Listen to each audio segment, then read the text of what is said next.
Hello, hello, hello. How is everybody? Hi. So there seems to have been a little bit of a blunder. Don't mind me already being in the art time scene. That was a little bit of a tiny mistake. Here we go, just chatting. Hi. I'm a very professional broadcaster. Give me just a moment. I'm going to actually close my door.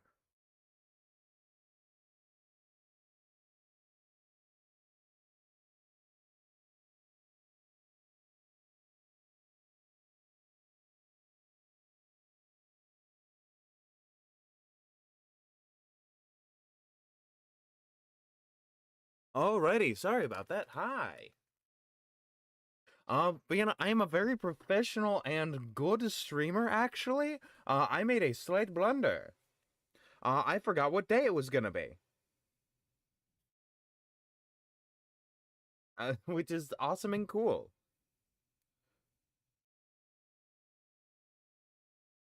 Alright, there we go. Sorry, something was not loading properly. I've been having a lot of that today. Do not mind me. Now, let me get to this, and let me go to streaming this. Okay. Uh, hello. You probably saw in the Discord that the blunder, the epic blunder. It's great to see you. I forgot what day it was. See, I halfway through. See, I prepared to do stuff for D&D World Building because it's D&D World Building Day. And halfway through, I was like, wait a minute, it's Friday. That means game development. That's not how that works. You already won out, miss. Hi. Hey. I want. You know You know you can be in here, right? You're allowed. Sorry, talking to my cat. The blunder of all time.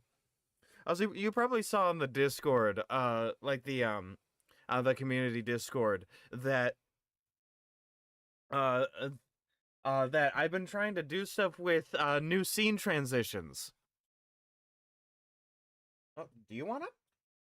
And basically, I figured out that even though I had the file, not the file size, that's what we'll get to later.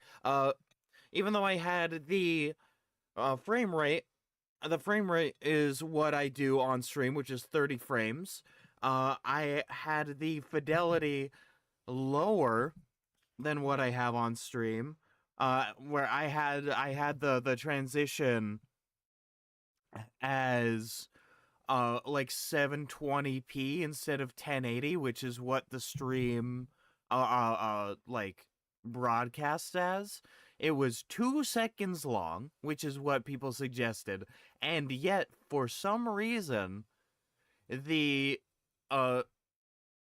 the file size of it was not the recommended 10 megabytes. It was 60. That's right. I somehow figured out how to make a very small file very large. For more, look.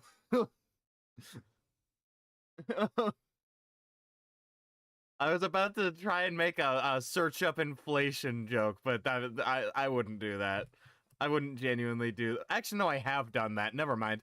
I have made the search up blank inflation joke before.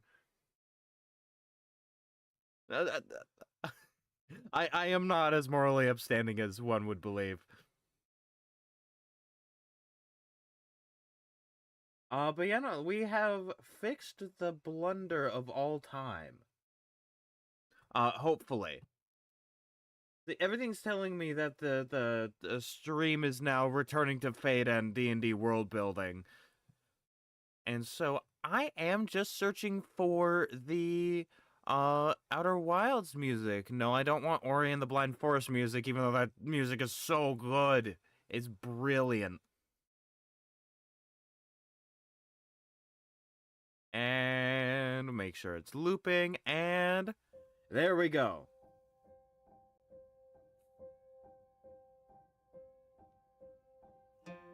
Oh, by the way, Noah, before we actually get to D&D world building, as I sort of said, well, one, I want to make sure that that pops up, and two, as I put it in the YouTube, bam, and then I will put it on the Twitch with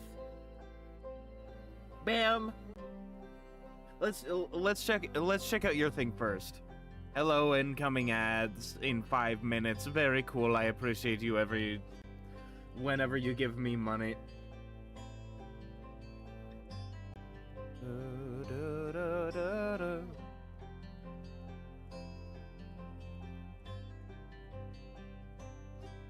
Hope you enjoy it, by the way. Yeah, I only saw this first wrong thing. I went to Obsidian out of habit. I've only really so far seen this like cover image. It looks pretty good. It looks pretty good.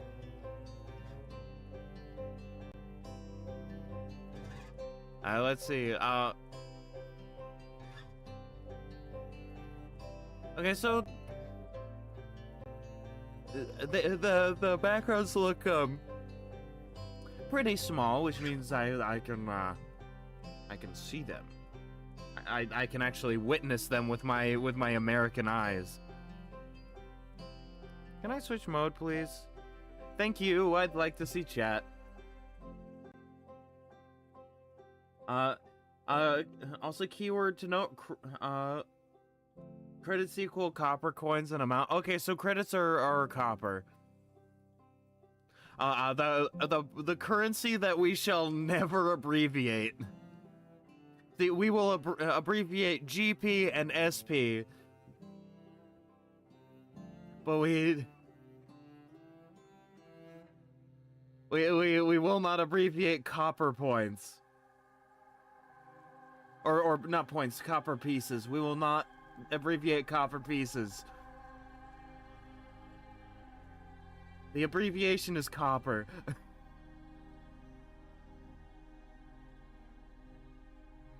Alrighty, let's see. Backgrounds. Despite their differences, every corporate wage slave, greasy mechanic, music pumping punk, social media butterfly, and blood-splattered gangbanger has at least one thing in common.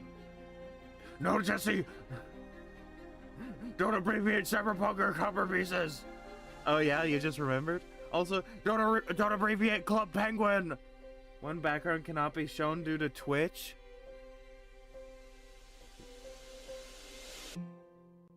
I'm looking at which one that is.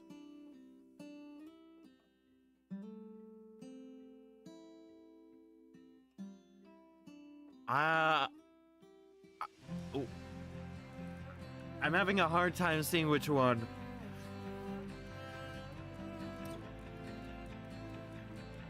Wait, I don't think I added it? Okay. If you didn't add it, because I'm not seeing something that would obviously be against Twitch TOS, or YouTube for that matter.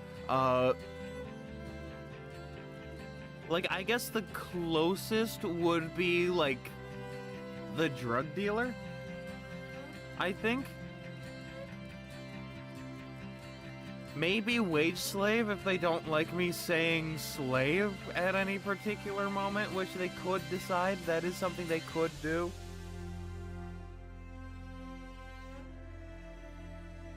Yeah, I think we're fine. I think we're fine. Okay.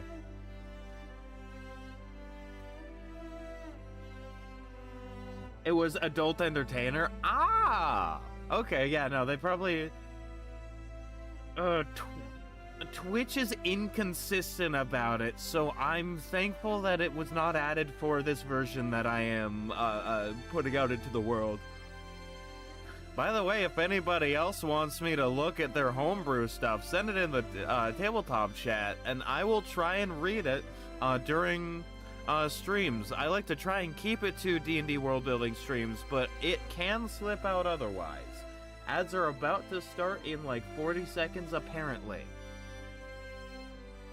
So I'll probably yap until it tells me that that you're back. Like until it tells me the ad break is done. Yeah, the true version will have it. So if you want that in this, go check out wherever Nova ends up putting it. Once it gets put somewhere, then I'll shill it. You know, why not? You know, if I end up enjoying it, which I'm pretty sure I will. This looks really well formatted. Ads are in 3, 2, 1. It's getting a bit of a break. But you know, I'm probably gonna... Alright, thank you, ad break. Alright. I'm probably gonna end up completely redoing the stinger transition that I wanted to do to be smaller. I think part of the file size problem is the audio that I used. Because I was doing like cloth whooshing, like heavy cloth whooshing sound for the stinger, like opening and closing. Because I thought it'd be really, really cool to have something with sound. It definitely feels like something is missing when it's silent. But I think that's the big thing. Plus, I have to get the right video format. Also, I saw the art from ArtStation and DeviantArt like a real human and not AI. Listen, here we still... The 3-minute pit. Alright, yep. I will see you on the other side. Enjoy the minimum amount of ads to theoretically not have pre-roll. But yeah, no, here's the thing for the recording before we get back to talking about the random stuff while the ad break is happening. See, we steal art like a reasonable, moral human being. Got it? Professionals have standards. Right? In the wise words of Sniper TF2, professionals have standards, okay? If you're going to steal art, steal it manually from an actual artist, alright? I want my art thievery and my art to be made by man. Alright, got it? Got it? Good. I have very strong opinions about the companies and the CEOs of the AI companies and what should happen to them that would 100% break Twitch TOS. So I will not say it, but I will say I am feeling very strongly anti-AI. This is a pro art, pro artist, pro human creativity space. Got it? I realized I've been yapping about this for longer than I intended to. I find it very important. I'm gonna grab my water. Where's my water? 2.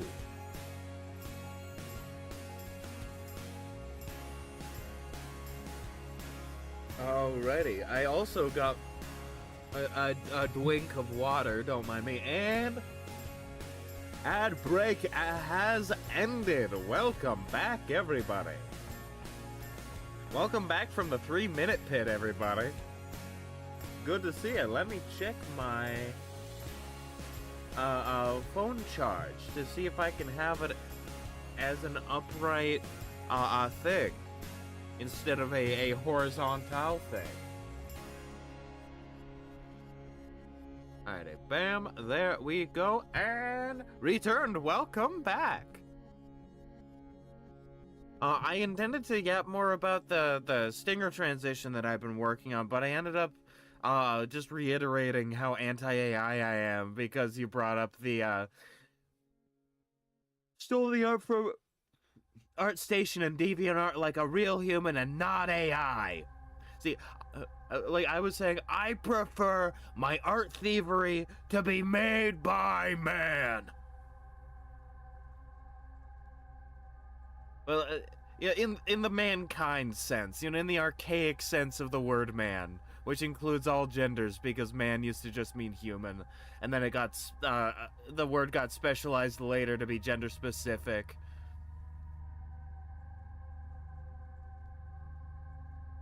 For those who don't know, I'm sure you know that, Nova, because you know about language. We've talked a lot about language. Alrighty, let us... Yeah, man as in the way it's used in the Bible, exactly.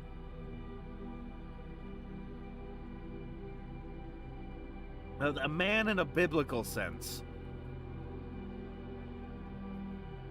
Alright, where was I? Ah, yes.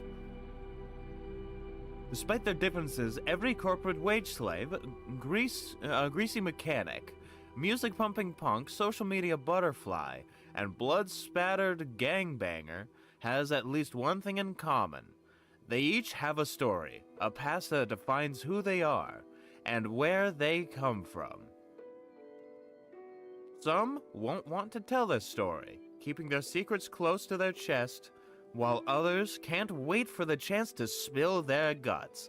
If only someone in this cold and heartless city would listen. Despite what your local hothead might tell you, nobody comes from nothing.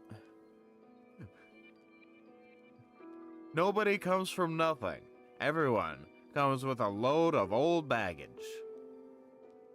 Some heavier than others. Perhaps that professional assassin was once a doctor that swore to do no harm. Or that violent vigilante was once a cop who towed the line.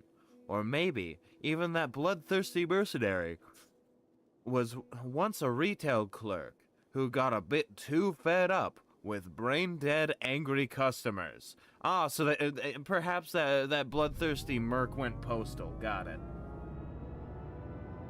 Many such cases, actually. In this chapter, you will come to find... How many pages are there? Ah, 7 pages. Okay, that not bad. I heard chapter and was like, oh. Oh, it's gotta be a big book, but no, it's 7 pages. Find my pages.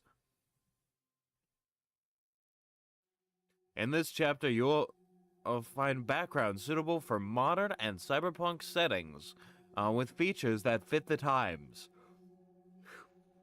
With your DM's approval, You may also use the background from other Dungeons & Dragons books, modifying them to fit the setting.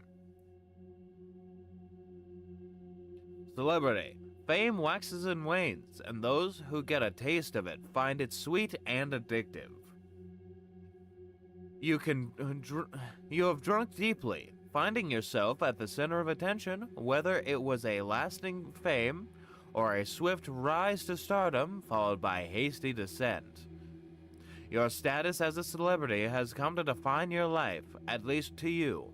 Of course, all fame is fickle, and you descend from I can't read. I am Bajongles, I'm 22, and I never learned how to read. Of course, all fame is fickle, and your descent from stardom defines you as much as your ascent. Neat.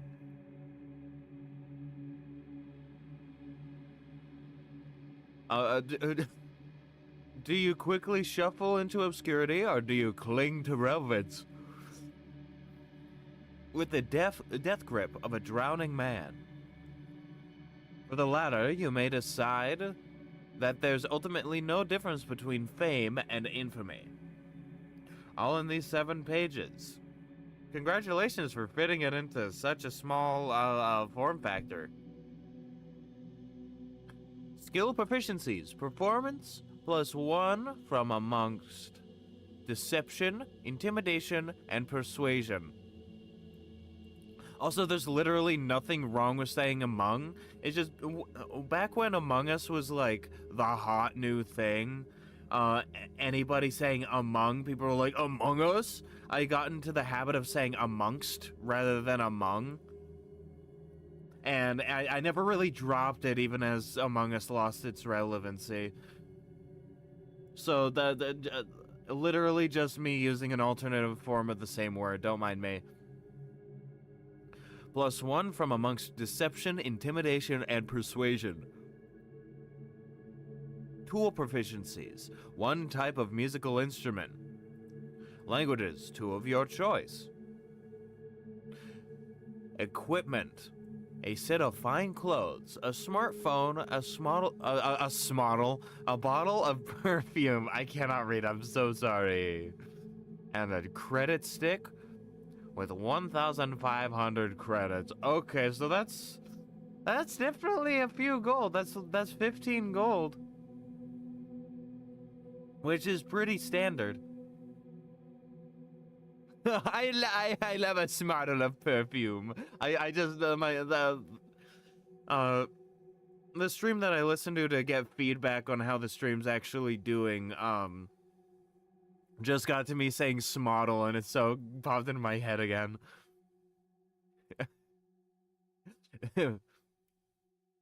Feature conspicuous. People may recognize you if they have an interest in topics related to your claim to fame, though they may react positively or negatively. You can usually pull strings to get invitations to places, conferences, and other social events. You have a following on various social media platforms that will help broadcast gossip, rumors, and scandal. A doctor can rise as high as their ambitions, skill. Wrong one. That's the end of it. So I saw, oh, it continues down here. No, it don't. That's just a thing I have with the different pillared like pages, like how this has 2 columns. It's just a thing because my thought is that you just keep reading down to the end of the paragraph, and it keeps going at the end of the page. I was like, wait, where did it get to a doctor? Cop. The buildings dress themselves in neon advertisements for criminals, big and small. The drugs get more addictive year by year. The weapons get bigger and badder, but the streets, they never change. Scum prey on the weakness of others only to be crushed beneath the heel from someone higher up. Also, I might want to get rid of the underscore unless you're censoring a word. Only to fucking be crushed. Cool censorship. From atop their steel towers, the suits run a similar game, but they posture and pretend like it's somehow more sophisticated. When the result is the same, broken people and shattered dreams. The evil and intimidating underscores. The result is the same broken people and shattered dreams. In the urban jungle between glittering underscore skyscrapers and lawless slums, you rode the edge with a gun and a badge. You may have been a beat cop, a detective, a SWAT officer, or a humble desk jockey. They should place themselves... I don't know who they are. They came uninvited to the party, and I want them to leave. At some point in your career, the time came to look towards justice and the law, or the other way. Perhaps you were offered a bribe, or were pressured by others, or were pressured by others. Sorry, the English is a surprisingly tonal language. I had to get the tone right, my bad. But you knew it was time to decide. Do you serve the people or yourself? Skill proficiencies. Insight +1 from the following: intimidation or perception. Tool proficiencies. Vehicles land. I appreciate you adding the vehicles proficiency. I appreciate the vehicles proficiency. That's very good. I'm Officer. I'm Officer Follow the Law. I'm Officer Follow the Law. I'm taking your car now. Languages, one of your choice. Equipment, a set of common clothes, a set of handcuffs, an old uniform, and a credit stick with 10 gold. Also, I hope you don't mind that I'm like reformatting the prices automatically into what they would be with gold just to make sense in my mind. Because like 1,000 credits is 1,000 copper, and 1,000 copper is 10 gold? Don't mind you reformatting at all. Okay, yeah. I'm glad to hear it. I could just say 1,500 credits if you wanted, for like the previous thing. Feature, Lawman. You've been a part of the Force, and the Force will always be a part of you.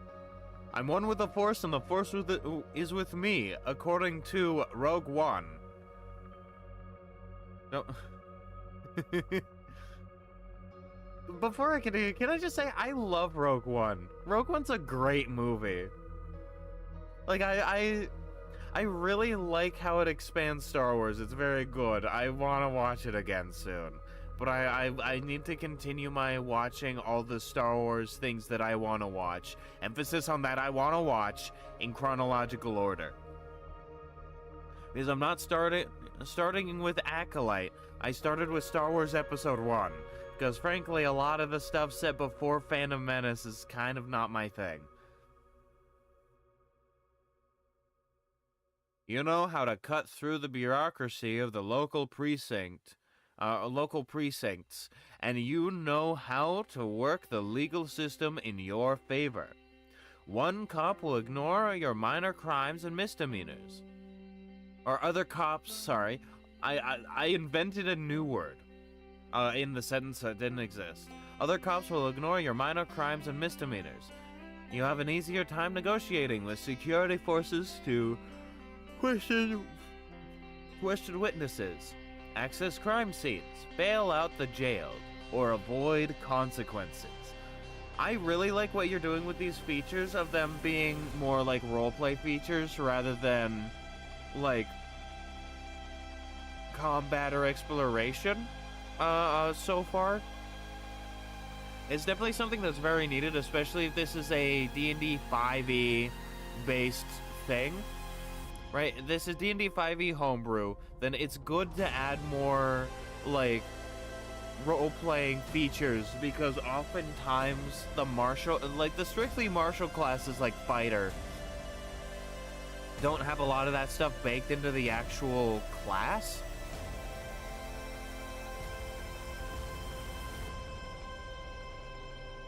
Don't mind me eating a sandwich.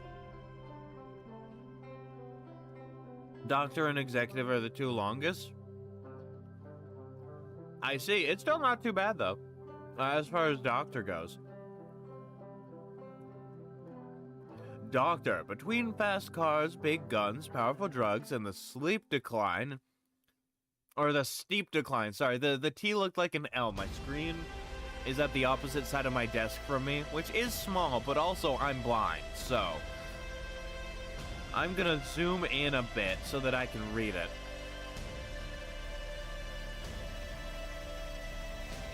Now, between fast cars, big guns, powerful drugs, and the steep decline in the value of life, society has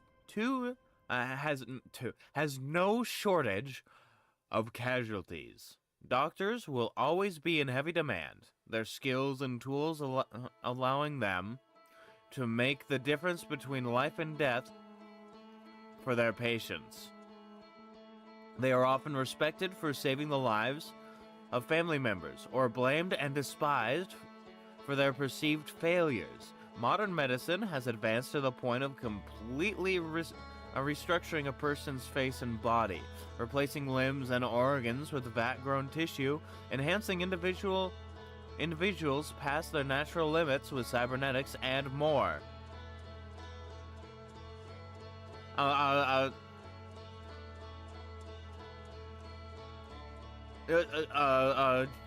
Gender reassignment surgery that only lasts a day.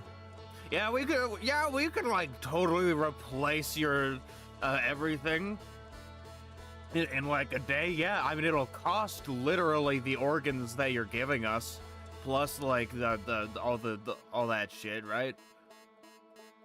Plus some cybernetics that we might steal from you for the actual money, but like we could do it in a day. Like, come on, it's fine.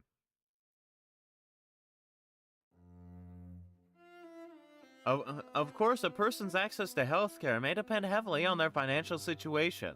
The same limits apply to medical professionals who hold positions that range from underfunded community clinic nurses to the personal physicians of corporate senior executives. A doctor can rise as high as their ambitions, skill, and ruthlessness allow. Skill proficiencies. Medicine, I'd be surprised if they didn't. +1 from amongst investigation or nature. Tool proficiencies. 1 from amongst herbalism kit or alchemist supplies. Alright, so sort of feeding it back into the actual, like, D&D tool proficiencies. Going, hey, I'm inventing new tool proficiencies. DM, learn them all. Now, this is an order. Languages, 1 of your choice. I mean, yeah, they were... Although a lot of doctors are bilingual. At least in the US, a lot of doctors are bilingual.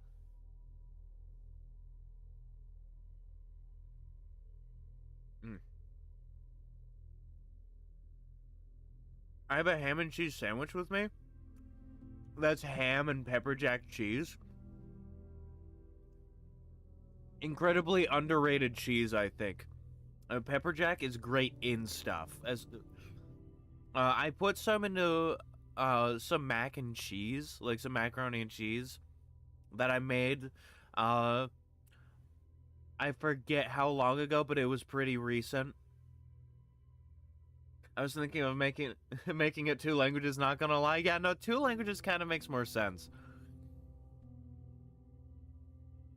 Uh, a set of common clothes, a healer's kit, a piece of medical equipment, latex gloves, a syringe, a medical mask, and a credit stick with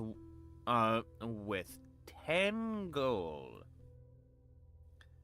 Actually, you know what? Making it too? Yeah, no. Like I said, most doctors, at least in the United States, speak like 2 languages, as far as I remember, or at least a decent amount. Again, went to Obsidian. That's not what I personally wanted.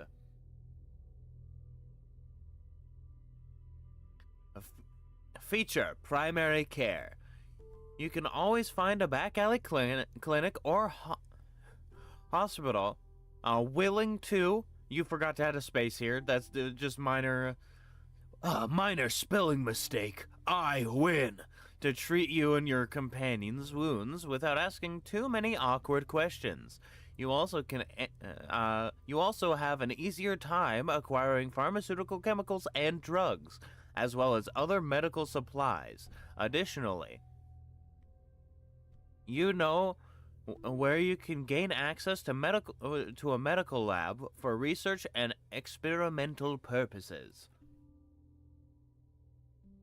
You don't need to get up off my lap. You don't need to get up. It's fine. But it's also fine if you do. Alright, love you. My cat is just heavy enough that my leg will fall asleep when she's in my lap. So, in just a moment, I will be in excruciating pain, but then it'll go away. As, like, all the blood flows in and out of my leg. Don't mind me. That just happens.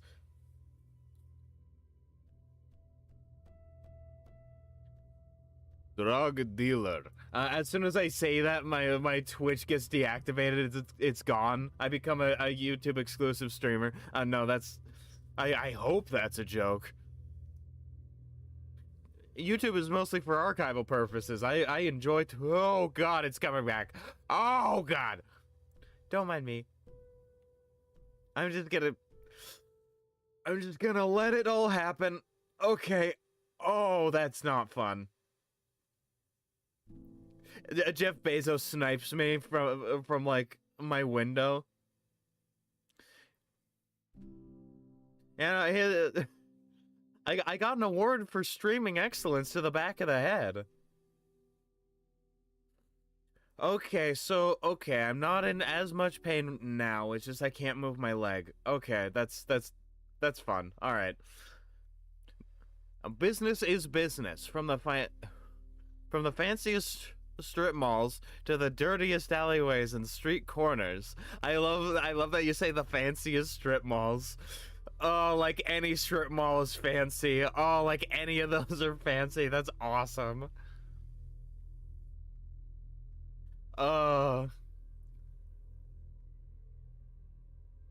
Which reminds me, my city has been slowly turning a couple of strip malls into actual community centers. Like basically retrofitting them with other things to make them actually places to be. And I think that's smart considering a lot of businesses are already in those types of spaces.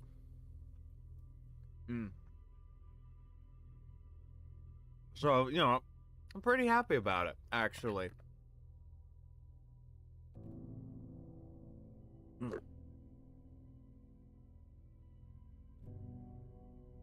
I forget the exact name of it, but there's this one strip mall that has like sort of a diner type space which was my first time having chicken and waffles.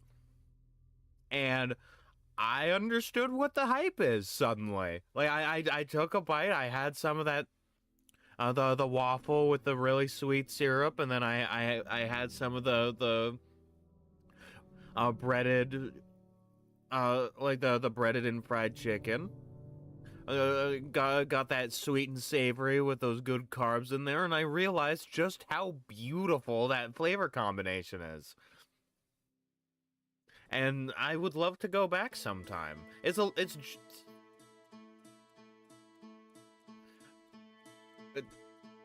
I know, haha, funny American loves food, but I love food. Food is amazing. I love discovering new flavor combinations. Like, this sounds really weird, right? And both Italian Americans and Italians are going to kill me for this. But my favorite pizza is a chicken and artichoke heart pizza with a garlic sauce. That is my absolute favorite, like, type of pizza. It's like a very mellow but very very particular, like, pizza. You know, it's a bit mellow. It has a nice flavor combination. You know, the garlic and the artichoke, and then the chicken gives it some substance. Very good.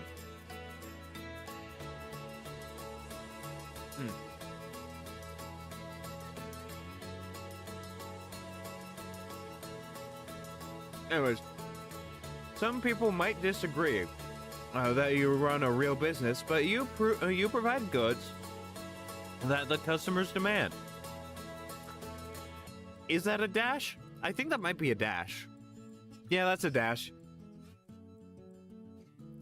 Sorry, for a moment I thought that was a speck on my monitor. That the customers demand. Of course, it doesn't hurt that your product makes a very captive audience. That's just a good business strategy. Better you than some soulless corp feather?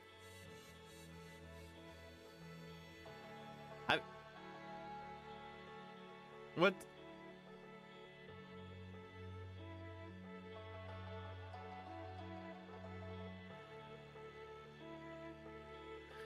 I'm just gonna say soulless corpo that wants to stamp out the competition. Term for major corp that runs a district. Okay, that's good to know. I thought that was like you were saying father with an E. I was like, huh? What? But no, that makes sense. Thank you, Nightbot. Very cool. That wants to stamp out the competition by outlawing your drugs and peddling their own addictive substance. It's a thing in your world? Alright, fair enough. Minor syntax mistake. You put a comma instead of a period. You will die now. I shoots you with my grammar beam. Okay, that makes more sense then. That makes a lot more sense then. Medicine plus one from a... Sorry, I saw medicine and I thought I went to the doctor again by accident. Medicine plus one from amongst intimidation, perception, or persuasion. Tool proficiencies, alchemist supplies, languages, one of your choice. See, this makes more sense for one of your choice. With like drug dealers, I feel. Although, what's a chemist but a properly sanctioned drug dealer?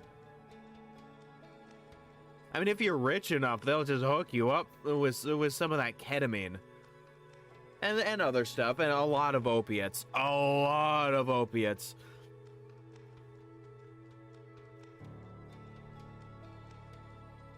You know, opiates, amphetamines, you know, all that good stuff.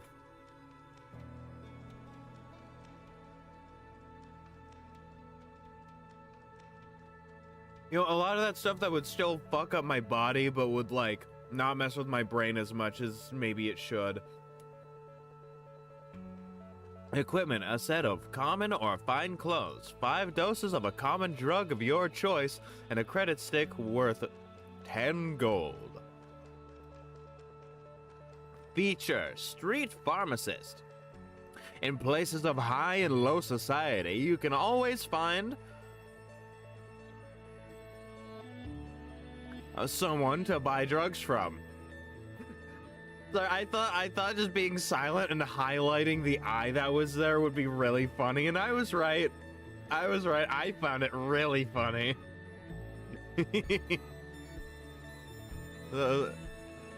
You have always, in places of high and low society, you can always find someone to buy drugs from.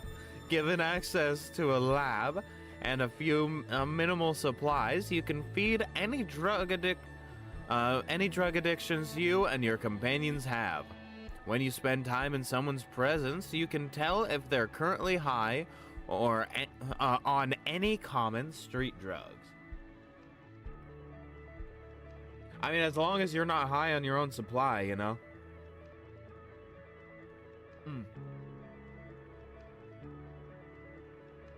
Ham and cheese.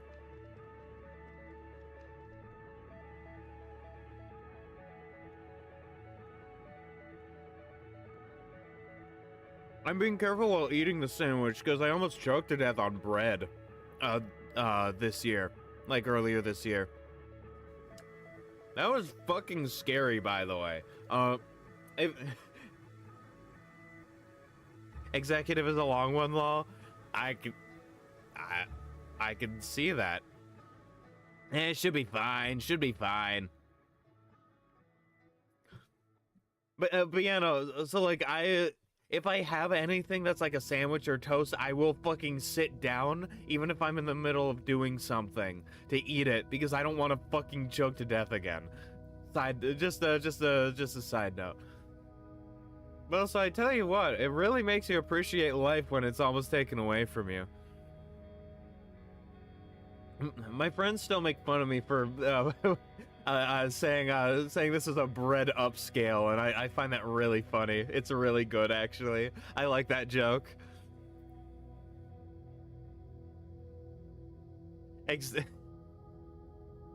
Executive is basically Corpo V background in Cyberpunk. Okay, yeah, I know what you mean.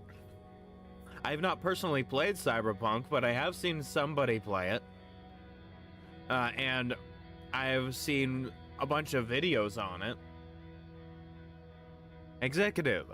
When the international mega corporations expanded until they became more powerful than governments, corporate executives rose above politicians and royalty as the true ruling class. Man, I thought this was supposed to be Cyberpunk, not real life. Hello, I am Elon Musk. I am a trillionaire. Does that mean you like me now? As he groks all over the place. On the world stage, these executives wield the power to shape the future to their own designs. The highest executive and company shareholders hold such great wealth that it is measured more in orders of magnitude than simple numbers. Oh, like Coca-Cola measuring how much Coke they sell based on Coke the drink, hopefully not Coke the drug. The Coke they sell by percentage of the world that drinks their thing, rather than the amount of units sold. It's sort of like that. Like any form of organization, corporate hierarchies take many forms.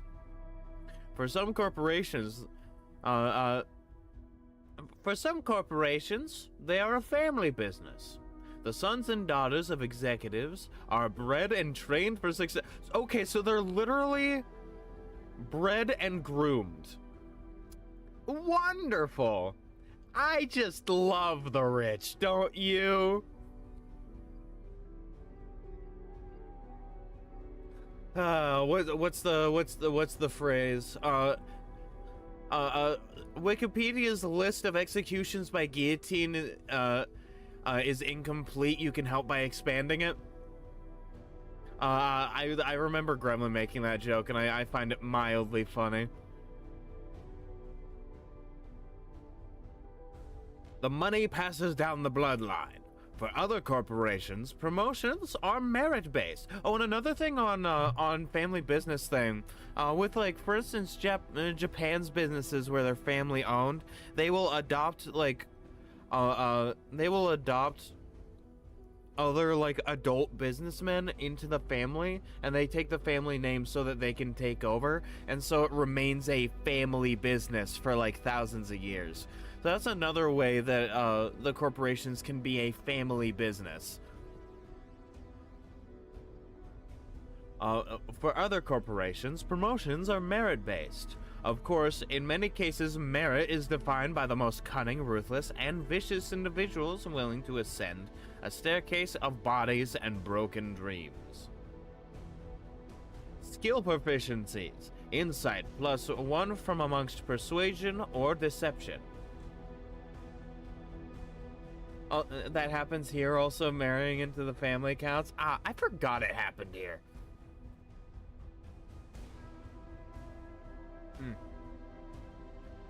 Sandwich.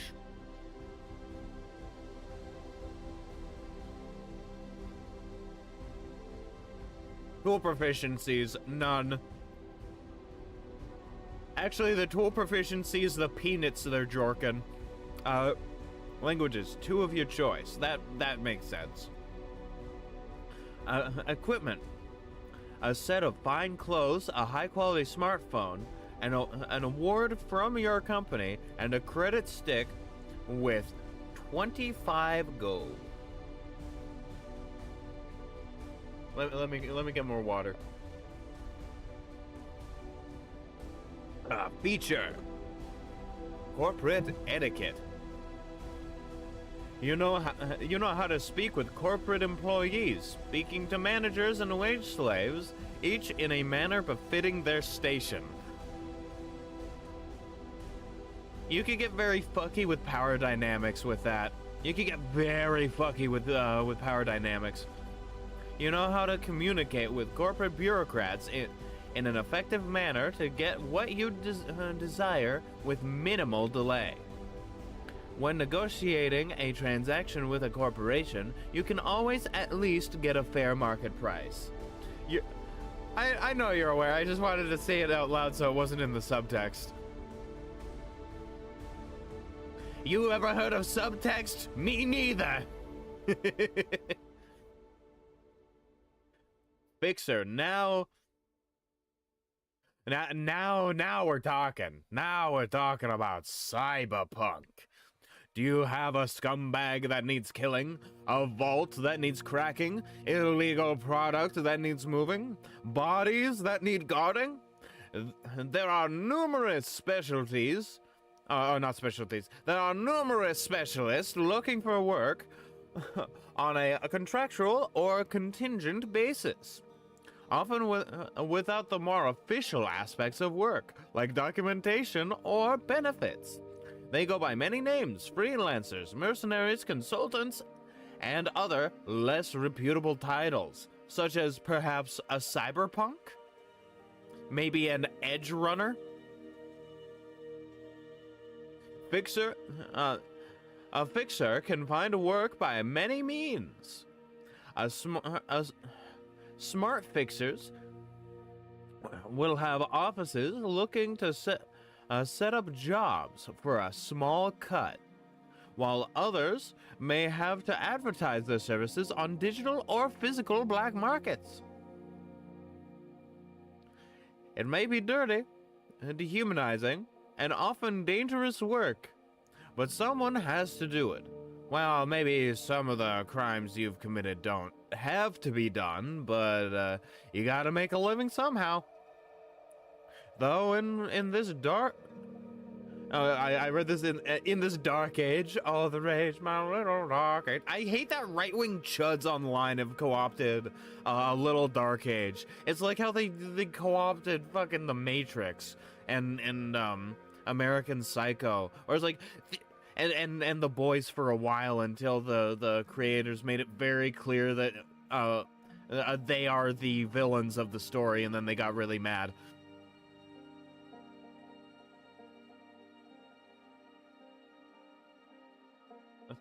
Though in this age, the grade 1 is the desired spot. Effectively celebrities with the best jobs and best gear. Also, I'm not really criticizing any syntax mistakes in this, like, super seriously. Like, if I find something that I can make a joke of, I'll make a joke about it. But, like, I've made so many typos and misspellings and everything. I cannot judge a single cent. I cannot judge one itty bitty little bit.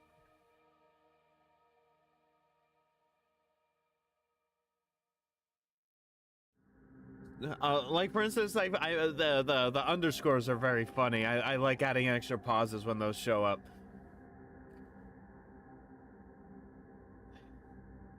Skill proficiencies. Choose 2 from amongst deception, intimidation, investigation, perception, persuasion, and stealth. One thing I will say when making a comma list like this, the last one has a comma and then saying the last thing. I'm honestly using you to rubber duck things to hear it spoken and fix its syntax. All right, fair enough, yeah. Like, you'll probably see the mistakes when I highlight things, even if I don't say it out loud. Also, sometimes I don't catch them because I automatically correct it in my mind. So don't mind me there. Don't mind me there. Skill proficiencies. Choose 2 from amongst this. I already said that. Tool proficiencies. 1 vehicle proficiency or artisan tool of your choice. We are the empire of the first choice. Bam, bam, bam. There was a bit of technical issue with my stream on YouTube. There we go. That has been solved. I have solved it. No need to thank me.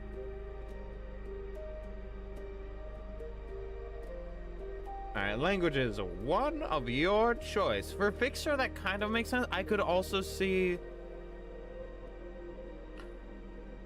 I mean, I could see multiple languages because they're Fixers and everybody goes to them, but also if you're doing things like with just how DnD does them, sometimes, like, you know, if you're using the DnD fantasy races, some of them already come with multiple languages, and so, like, for instance, if, let's say somebody was a goblin. Let's say somebody was a goblin fixer, right? And they could speak goblin and common, right? And then this gives them another, which means that they speak 3 languages. Right, like that. So it's not too bad if a background only gives 1 language. Necessarily.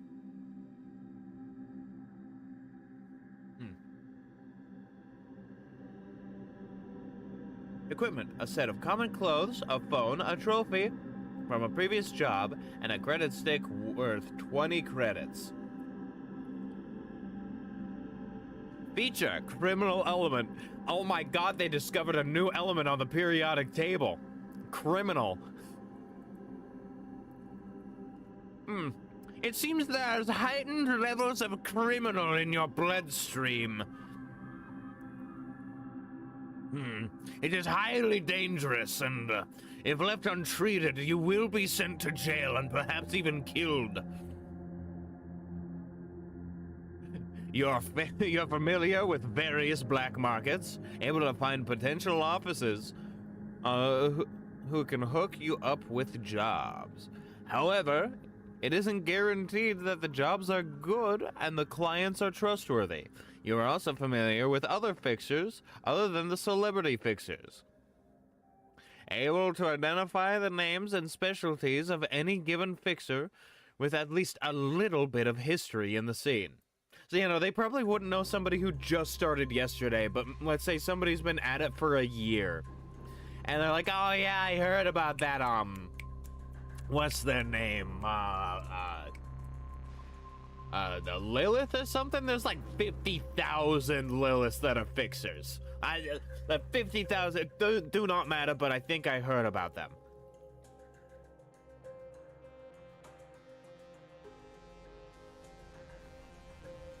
The features so far are pretty good. Like I said, I really like when background features are more roleplay because it gives people with classes that are maybe less, like, roleplay heavy a chance to stand out on their own merit.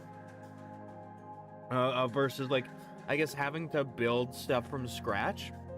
Because, like, any character can be roleplay heavy, right? Any character, no matter what class or race or whatever system, doesn't matter. You can. I don't like features that affect combat stuff. For backgrounds, yeah, I agree with that.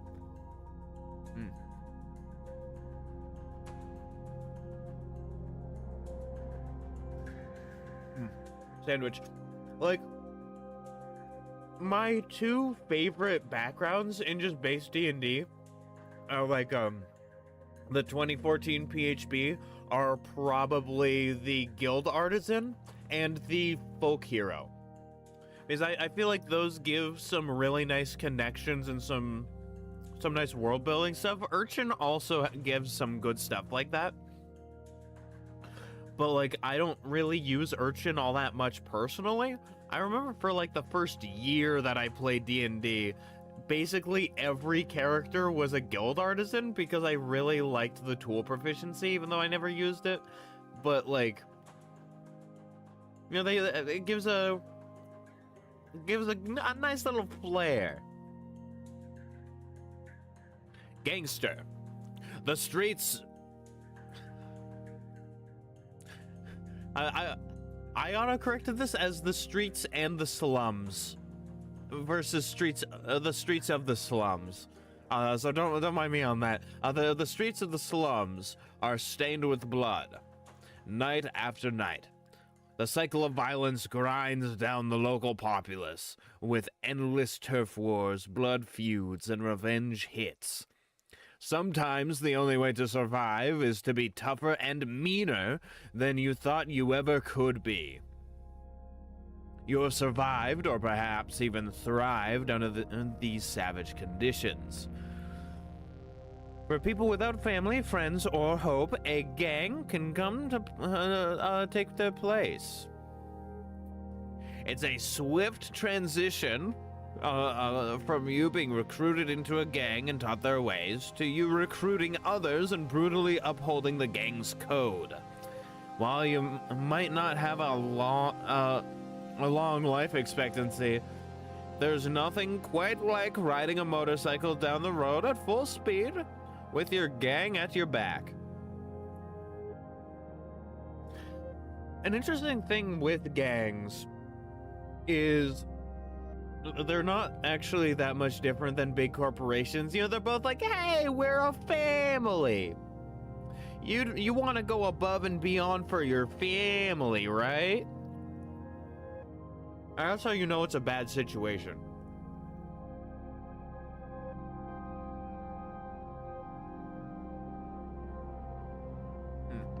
I finished my sandwich. Congratulations. Congratulations to me. I'm giving myself praise. Yippee.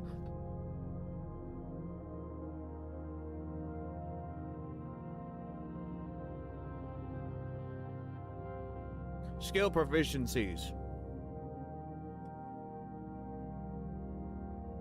Athletics and intimidation. Tool proficiencies. Vehicles, land, and a set of tools your gang is known for. Alright, so, these are my clowning tools. I am a member of the Bozos, and, yeah, I'm actually going to turn your intestines into a balloon animal. Do you like a shark? Perhaps an elephant? Maybe you go with the classic and have a poodle? Oh, what would you like your guts to be rearranged as? Languages, one of your choice. A set of common or fine clothes. Or, sorry, equipment. Yeah, equipment. A set of common or fine clothes, a pistol, a dose of a common drug of your choice, a token from your gang, and a credit stick with 10 Euros? Is that euros? Hold on. Or is it pound? What symbol is this?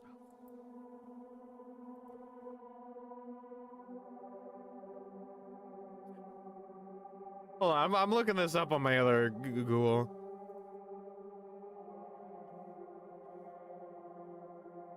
Yeah, that's a euro.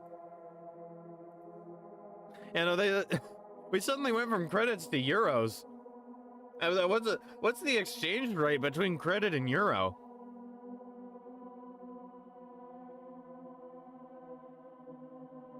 Feature, scum sticks together. Did my file corrupt? Maybe. Maybe. I have no clue.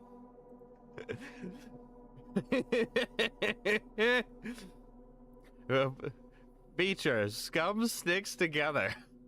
When it comes to violent thugs and criminals, you feel right at home.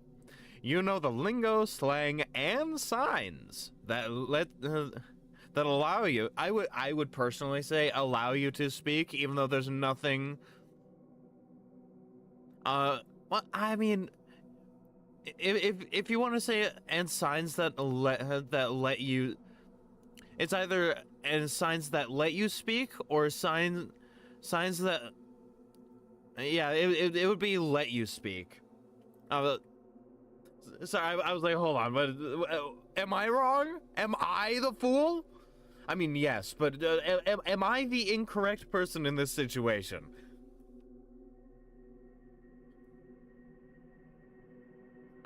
That let you speak to the members of street gangs. Fixing now? Alright. Like you said, I'm sort of your rubber duck in this instance. Which is interesting, because when I'm working on problems and stuff with, like, my world building and, game development, for instance, and even if I'm struggling with a game when I'm playing games on Sundays, like, dude, just talking to chat is a very good way of rubber ducking. Like, even if nobody happens to be there, you know? Like, it's just talking out loud really helps with the rubber duck process.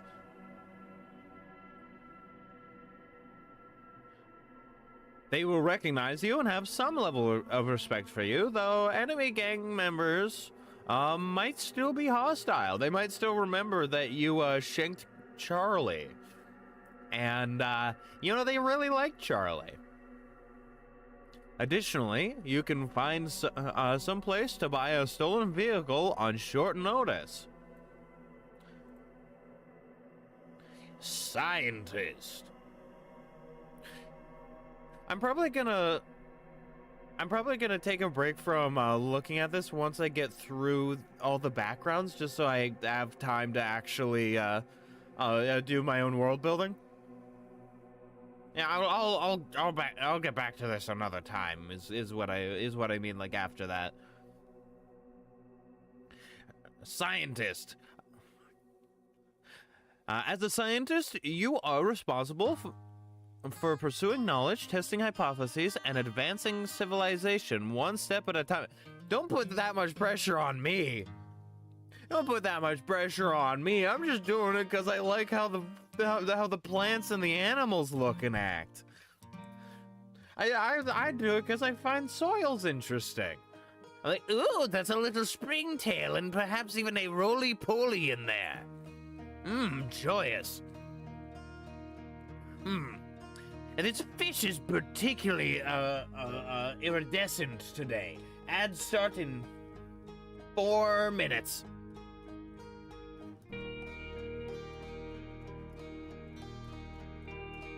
Like the responsible. If I knew about the responsibility, I wouldn't have gone into my field. Oh boy. You probably couldn't tell, but I was pulling on my collar for the bit.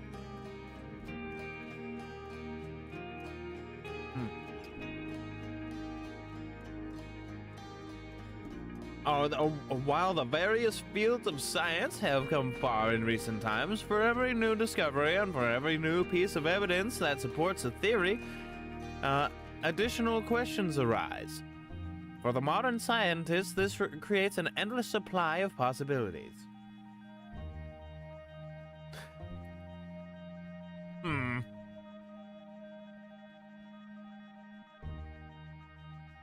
I'm gonna finish reading the paragraph, but I think that, or the paragraphs, sorry.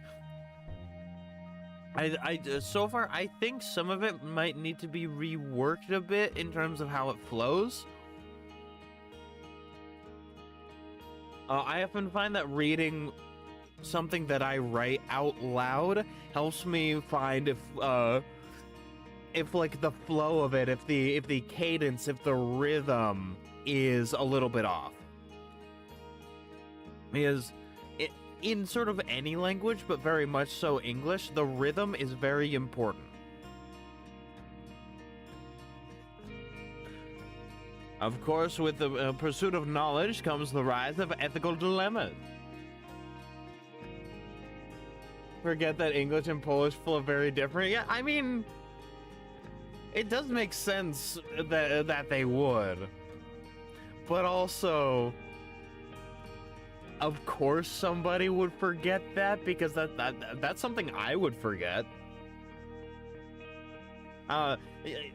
Usually I base my assumptions of people off of myself, because I am the only internal world that I have first direct like knowledge of. And so if there's something that I would forget if I was in a situation, I'd be like, of course somebody would forget that. I would. Of course, with the pursuit of knowledge comes the rise of ethical dilemmas. Are your experiments legal? Will your work be used as a weapon to harm others? Are you willing to perform dangerous experiments on animals or people? Are you willing to play God? How do you decide where to draw the line? There's absolutely nothing wrong with this paragraph. This paragraph is great. I like how it flows. That felt good to read. Skill proficiencies. Choose 2 from amongst Arcana, History, Nature, and Investigation. Hey, you remembered it in this one. One of my favorite words is "and." I find "and" to be a very useful word when writing sentences. Its proper placement can really bring an entire experience to life, I feel. Even though it's one of the more common words. Ads start in very soon. It'll tell me when they start, and you'll tell me when you get them, I assume. Tool proficiencies. 1 type of artisan's tools. Languages. 1 of your choice. Makes sense. That does make sense. Equipment. A set of common clothes, a lab coat, a set of artisan's tools, 1 of your choice, and a credit stick with 10 gold. Alright, it's telling me the ads have started. Let me grab some of my water.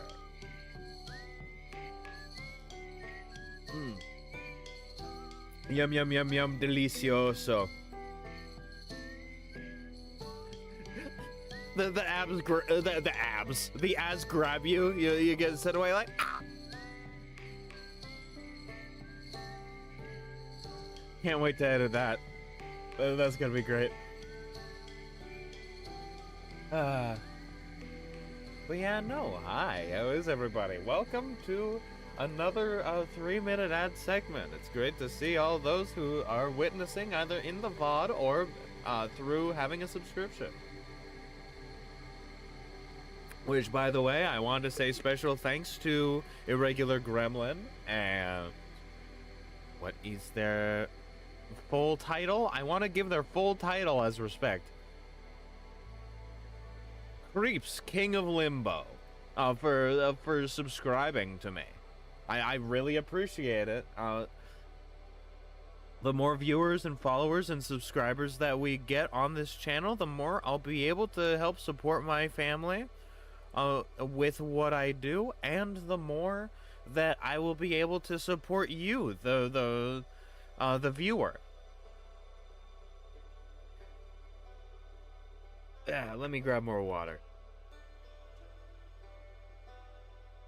My goal is eventually to get to a point where I can have, because Twitch, the minimum for the ability to get a check in the mail of money is $50.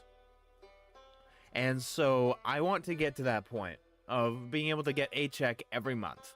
That's my hope. And I believe we can do it.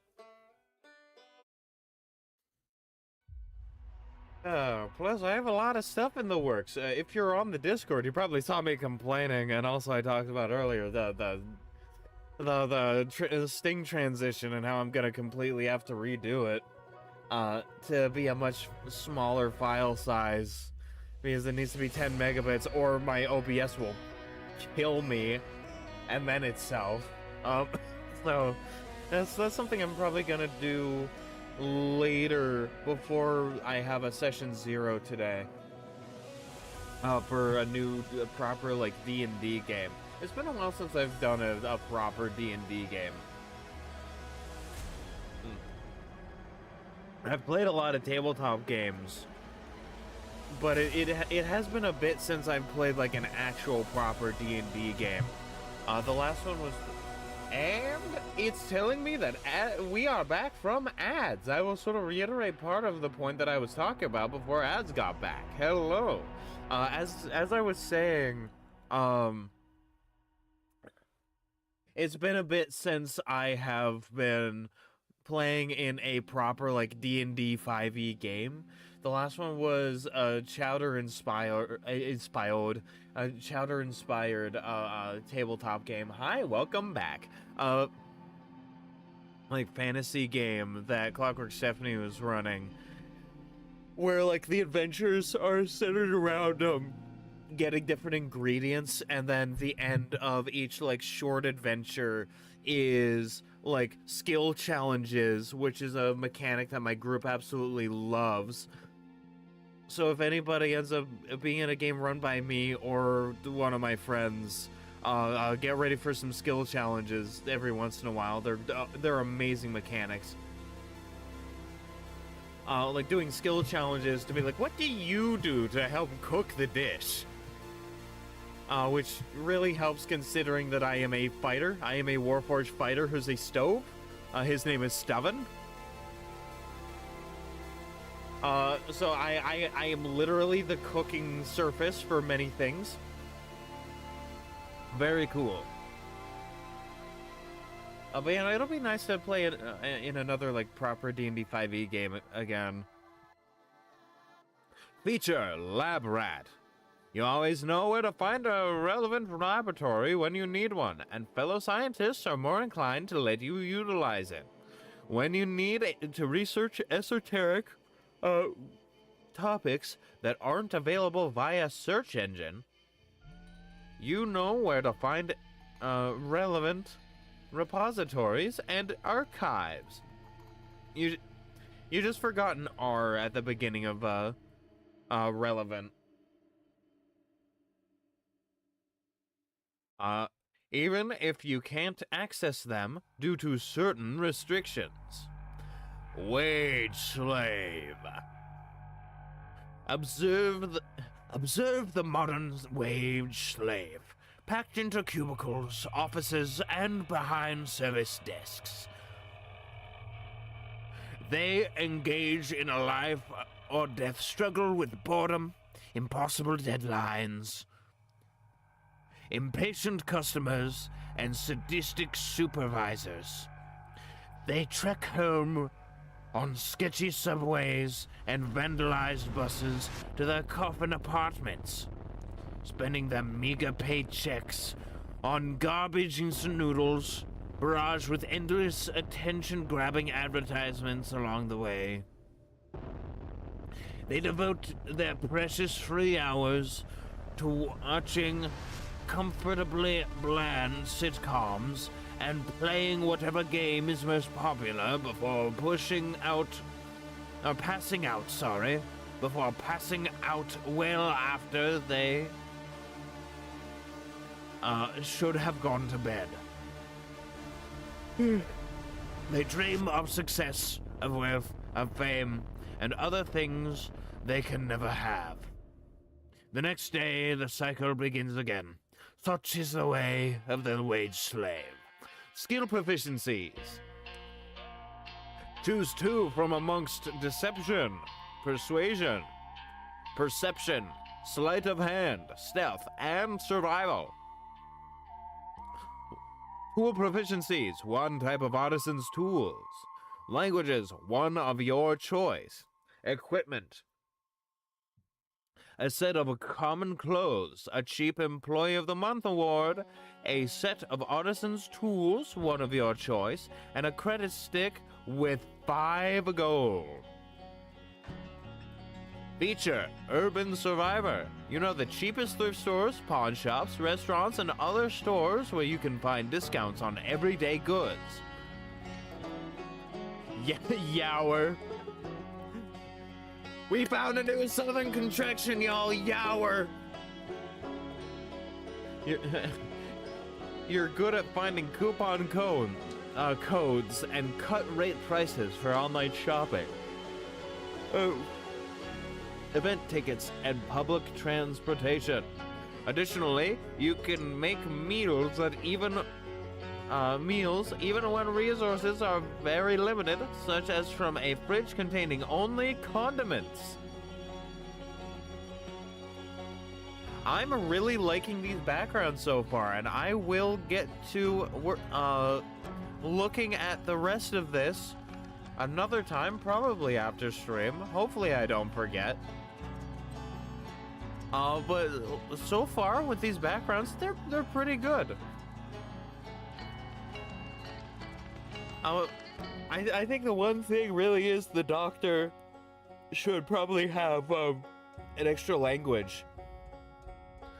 And like, some of the syntax stuff looked like your file got corrupted, and some of the stuff is just because languages flow differently than other languages. Who would have thunk it? You know, like who would have guessed? Who would have guessed?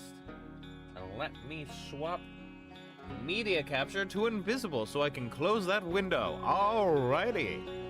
But yeah, no, I like them a fair bit. Okay. Where should we begin? Now that we're at 1:25 p.m. my time.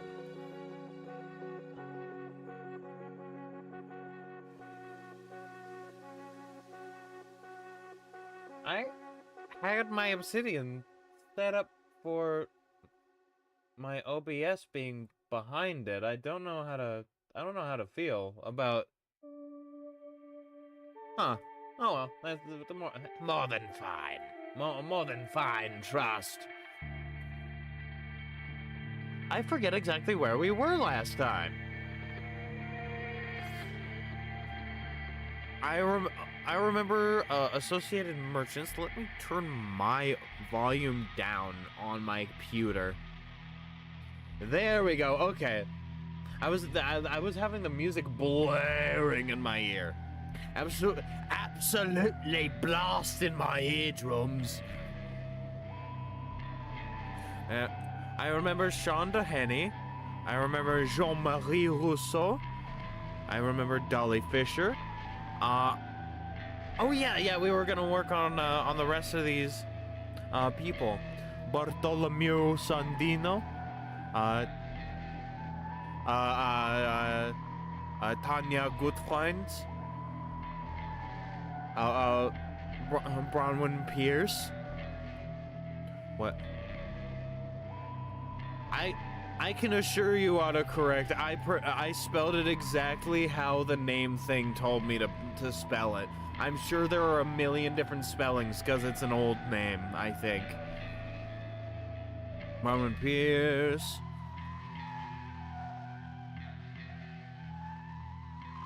Neighboring Kingdom, Northwest.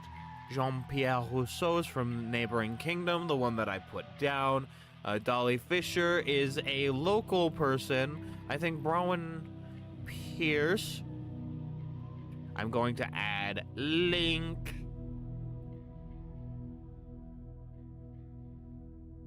Bronwyn Pierce is a person from the county immediately north past the mountains.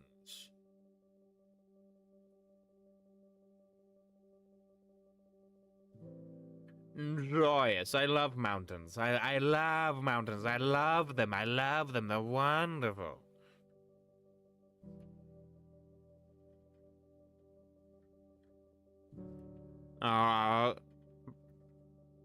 Bronwyn Pierce is a person from the county immediately north past the mountains.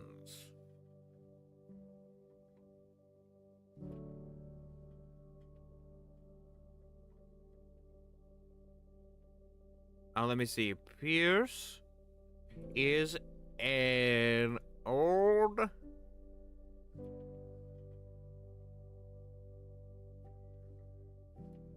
What should Bronwyn Pierce be? Like what funny fantasy race should Bronwyn Pierce be? I could just go basic human, right? I could go basic human. But also, do I have halfling already? Do I have halfling? Because if they're from the county north, right? If they're from outside of Faeden but still within the kingdom, right? North is where a lot of the halflings are on the cliffs, because they were pushed to the edges by the incoming colonization of the human kingdom, as it went from the Shire to the county. From the name Shonda Henny, where's... You seem like a human being, Jean-Marie Cousteau. Also seems to be human, but they really love a fictional a playwright that he and a lot of people believe is real, because it's actually, what was it, 12 Goblins. Grabsax Gobbo, my friend, my good friend, my best bud, Grabsax Gobbo. Dolly Fisher, who I believe I haven't stated who she is. Husband Vernon Fisher, okay. I think that I'm going to decide that Bronwyn Pierce is a halfling. Is an older halfling. Also, you may notice that I'm trying to avoid saying their gender. That's because, one, I don't know it, and two, it's funny to go, yeah, that's right, in my medieval setting, there is non-binary halfling. Congratulations to the non-binary. Hey, Gremlin, how's it going? Yeah, how is Nova doing? Good question. Yeah, it's great to see you here. Let me reload some stuff. I love that for me, your names are both the exact same purple. I love being purple.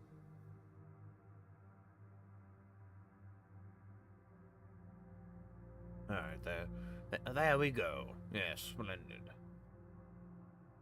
Let me actually move that over there. Let me center my microphone. My epic microphone.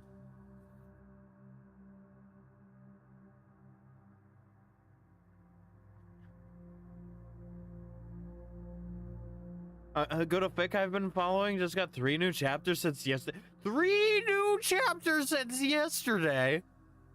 Is the author okay? I sure hope a Boeing 737 didn't crash through their house and kill their dog. And then that dog proceeded to ingest mutagen from Teenage Mutant Ninja Turtles and turn into an evil dog man and beat the author up. Such is the way of the AO3 author curse.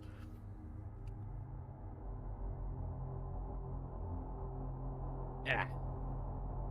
Popping my joints rather than popping my joints rather than puffing my joints. You know, as it goes, as it is.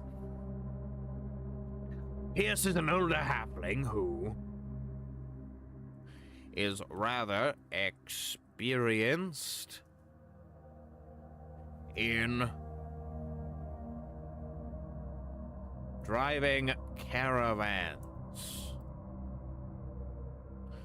This is particularly useful in passing through, in navigating mountain passes and thick forests.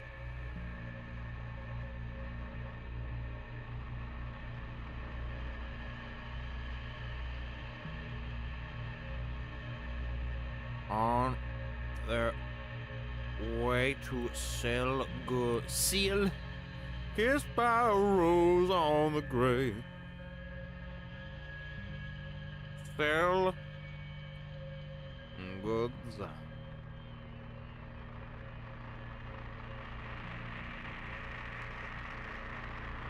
They also happen to be an accomplished thief who often sells the things they sells the very things they pilfer. Pilfer, is that how you spell pilfer? I'm not sure. Considering they're earning 4.5k USD a month according to their Patreon. They get 4.5k a month from their Patreon? Congratulations on that grind.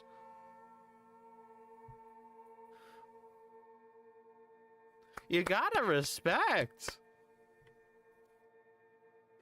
That's some money you can live on.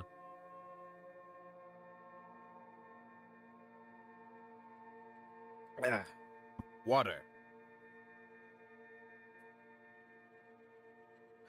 They also happen to be an accomplished thief who sells the very things they pilfer.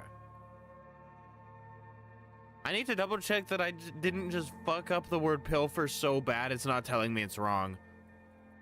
Pilfer, no, I said it right. I said it correct because I'm cool. Hey, congratulations on the 3-stream streak, Gremlin. They are one of the top fanfic writers, so the on the Space Battles forum. Oh, okay. I did not know about this forum. Space Battles forum. What is... I'm looking into this right now. Space Battles.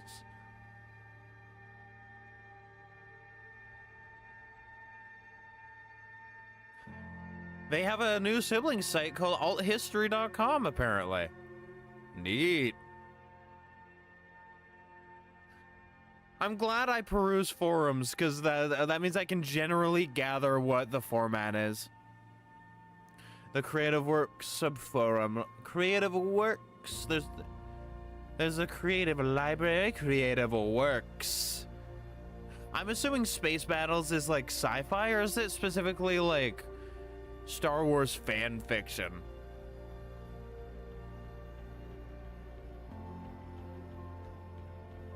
Oh, I see. Imagine, if you will. Imagine what if the history was different. Imagine a different history.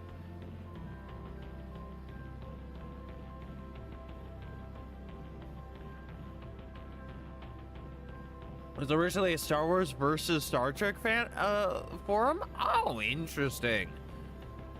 I'm probably gonna check that out later. I hope I do. I have the intention to. They also happen to be an accomplished thief who often sells the very things they pilfer.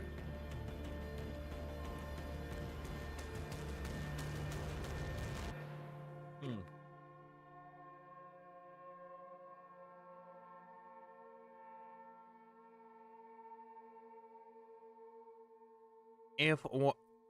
If one asks for about their past and or upbringing, they will tell you a sob story about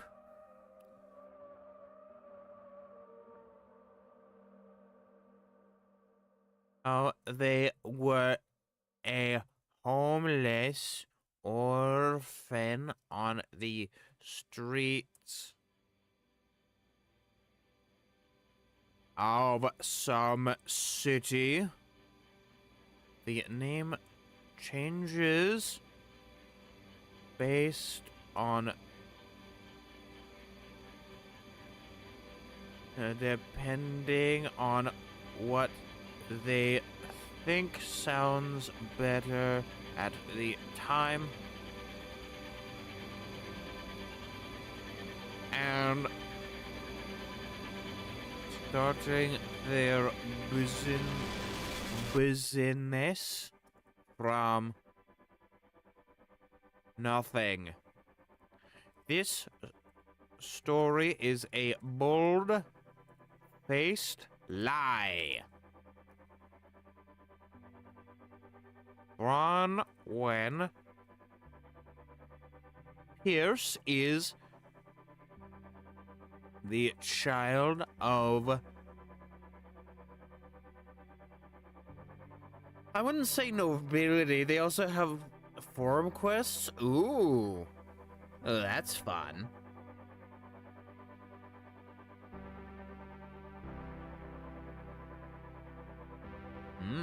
See, I find myself being dragged into, like, on AOC, I almost said AOC. Shout out to AOC for having an abbreviation really similar to AO3 and also being relatively cool, I think.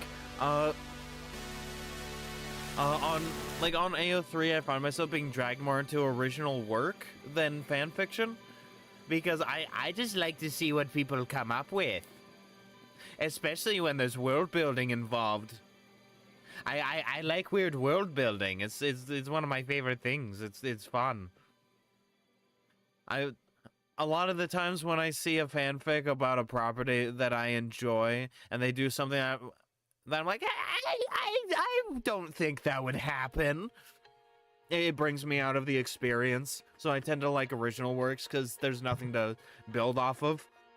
Like if somebody had a fanfic of like Anakin, right?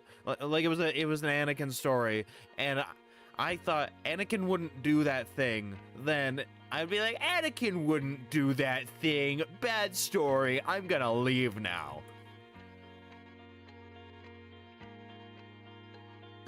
Oh, water.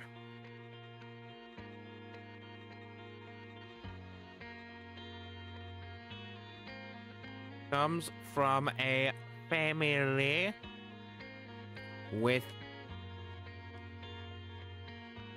arguably the top author on space battles. Recently started a series about a self-insert into an original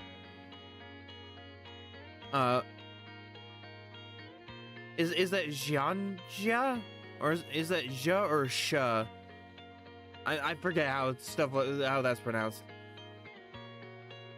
It's on their snippets thread? Oh. Again, I'll have to check it out. I keep telling myself I'm gonna write stuff and then I don't, because everything I actually write is D&D stuff. I'm like, I'm going to write an alternate history about what if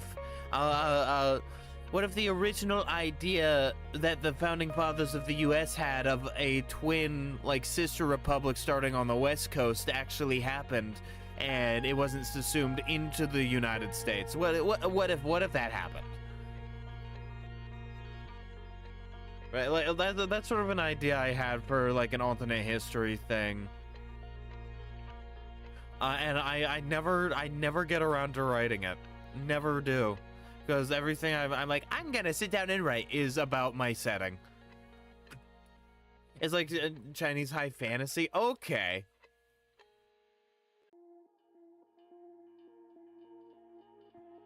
Okay, okay.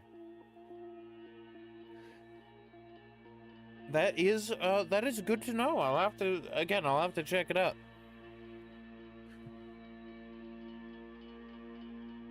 Bronwyn Pierce comes from a family with loads of wealth.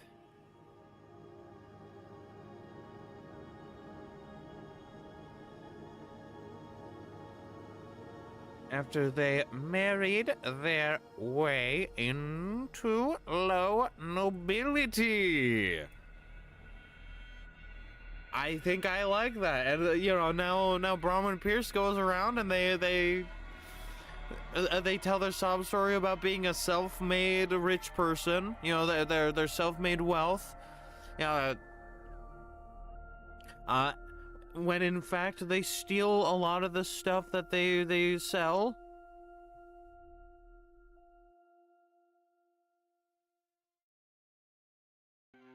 Oh yeah.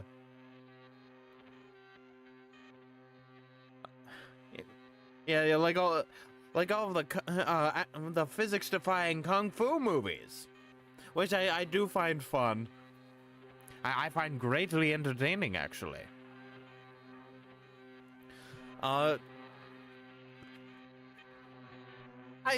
enjoy a Jackie Chan movie every once in a while.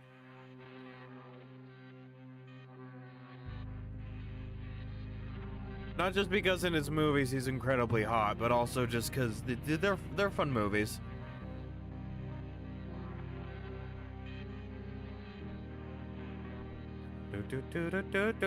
Happy Pride Month! It's Pride Month for a few more days, people! I'm trying to let me figure out what the last stream of Pride Month is gonna be. Oh!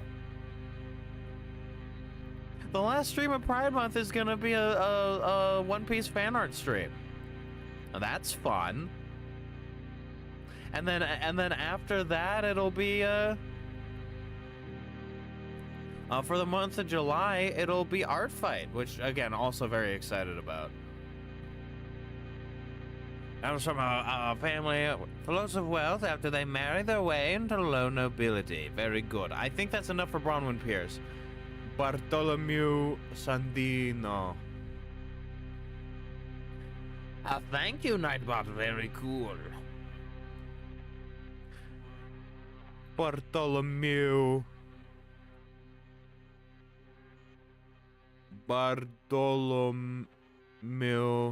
Sandino.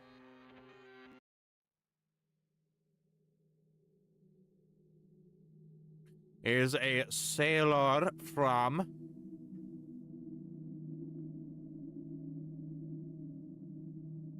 an archipelago.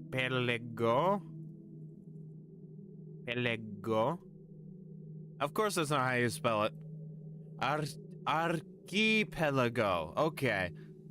See, this is what happens when my accent gets the better of me, and what I think something is spelled like is not how it actually is, because I pronounce it something different. Like I say archipelago instead of archipelago.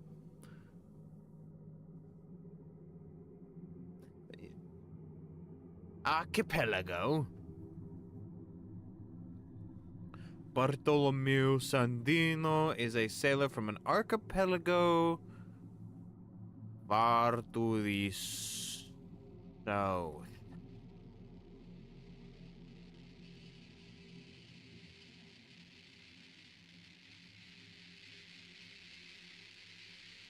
Formerly a humble fisherman, a bad storm some years back has a bad storm some years back. What did the storm do? I believe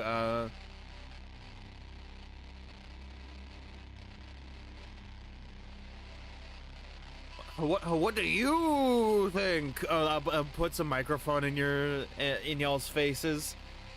What do you think? What do you think the storm did? It could have been something weird. Who won? Who's next? You decide. Epic storm battles of history.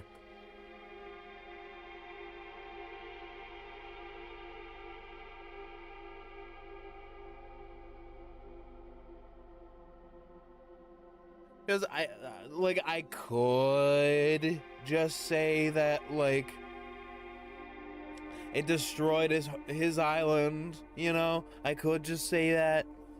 But also, this is a weird setting that's in the dreams of an elder being, that when they wake up, the rules are gonna be set in stone.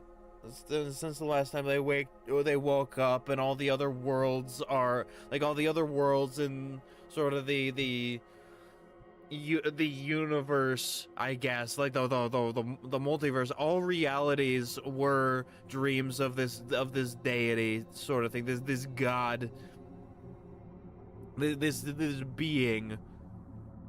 And so that's how I'm gonna explain Spelljammer once I make my own Spelljammer. And when I say make my own Spelljammer, I mean it.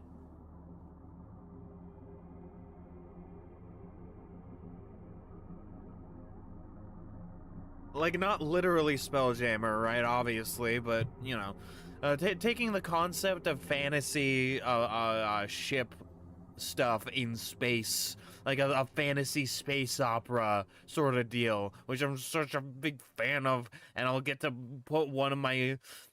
I'll get to put that as, like, one of my other settings that I haven't talked about in, like, a year. I haven't talked about Nightingale Nebula in a year. I get to turn some of that shit into like my own big settings, like Spelljammer thing. It'll be so cool. It'll be so sick. Let me stretch. Do not mind me. But, like, you know, that's the thing we'll get to sometime in the future. Do not look at the clown behind the curtain.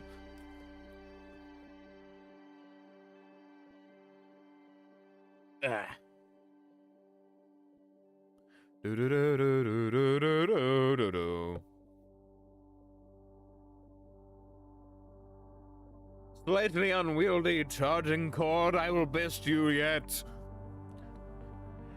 A bad storm some years back. What did the storm do? I'm getting an idea.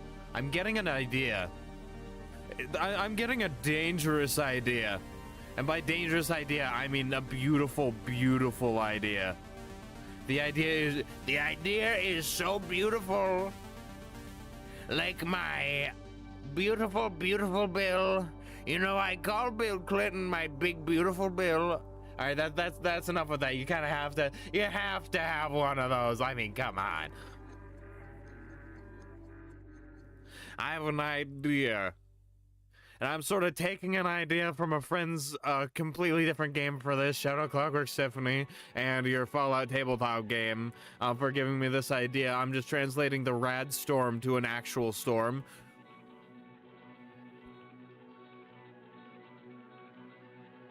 Bam. All right. Riding the storm.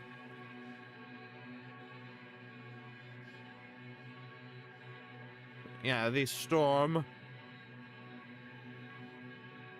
What should I call it? So basically, here's the concept of what they are, right? The concept of what they are is basically flying jellyfish that ride storms. And they're big enough that they can, like, grab somebody. They can grab a human being. And they can just take they can stick their venomous barbs from their funny tendrils into somebody and just drag them away. I'm considering buying a Friendslop game on the the summer Steam sale to play with your multiplayer Monday. Any preferences?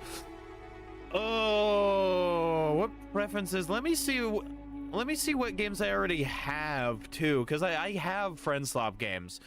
I have gambling with friends. That's a personal favorite of mine. I have Peak. I guess I would consider Buckshot Roulette sort of a friend slop game-ish, sort of proto-friend slop. Which, by the way, I say friend slop with nothing but love and appreciation. I love the genre. Let's see. There's also Mecha Chameleon that I've been seeing. I don't own that one, but like, it is funny. I wonder if I could just search up friend slop and get something. Friend slop.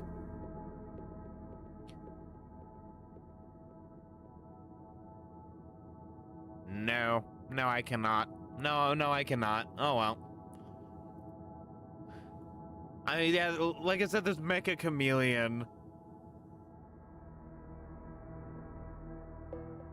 Let me just look up multiplayer and I'll say, oh yeah, Repo. Repo's another one, but I don't own that one already.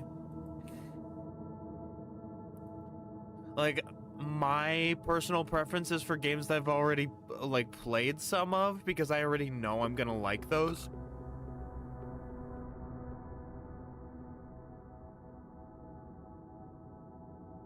I would not consider Darktide a friend slop game, but it certainly is a friend game. I enjoy it. I just need to re-download it because every time it's like the first thing I undownload when I need space, because it's like the biggest game on my computer at most moments.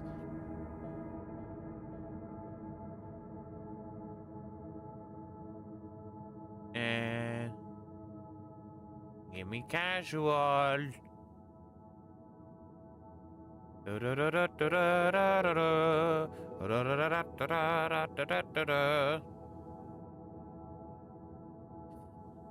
I've been seeing people play like a backrooms game. Not super interested in that one. I just thought I'd bring that up. Worldbuilding time.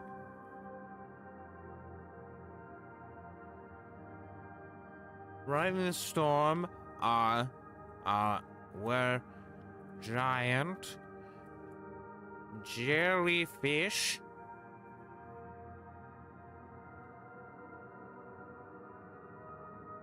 were sky jellies,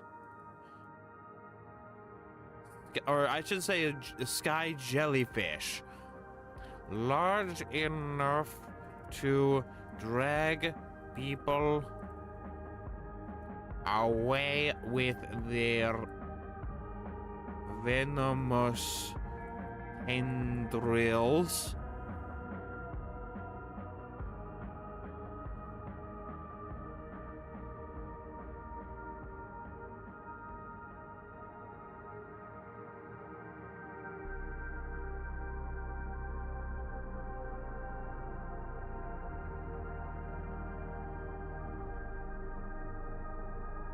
Oh, I'm a big fan of this, honestly, big fan.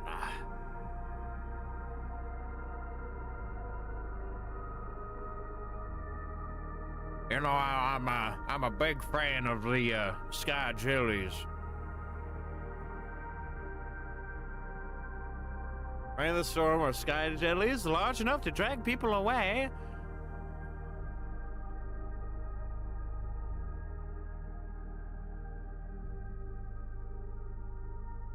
Riding the storm with sky jellies large enough to drag people away, period.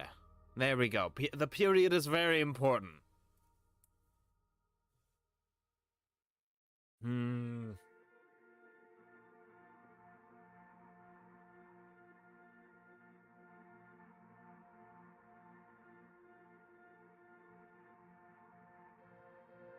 His village was attacked by these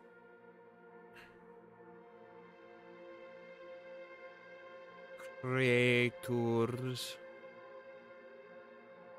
which they were unprepared for.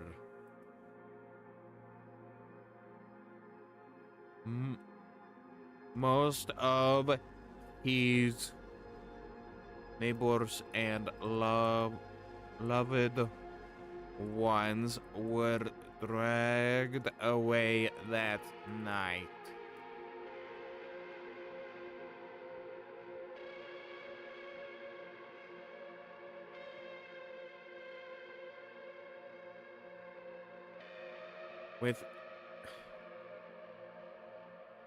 Due to this, he has become desperate to both avenge the taken and to bring enough wealth back home to help rebuild.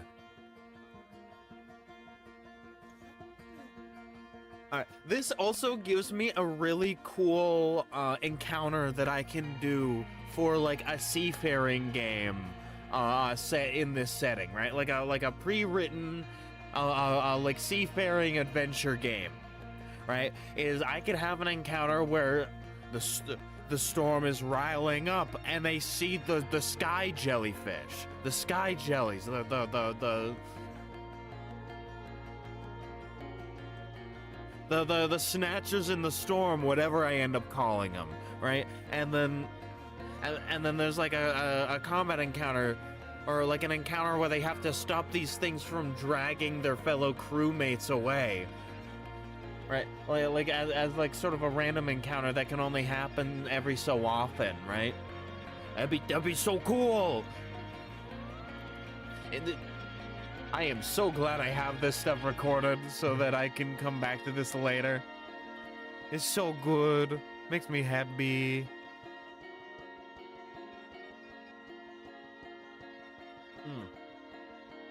What also makes me happy is water. Even though it went slightly down the wrong pipe.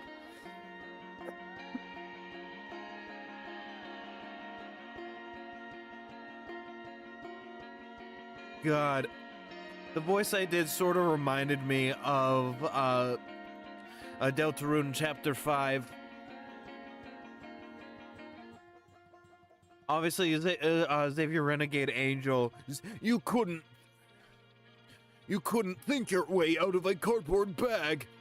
or no, you couldn't think You couldn't seek your way out of a cardboard bag. Well, that's 'cause it's actually an egg. There's a character in Deltarune Chapter 5 that I imagine has the Xavier Renegade Angel voice. Won't say who, but if you can smell it, if you knows it well, you could probably tell who I'm talking about. If you've already witnessed Chapter 5. Due to this, he has become desperate to both avenge the taken and to bring enough wealth back home to help rebuild.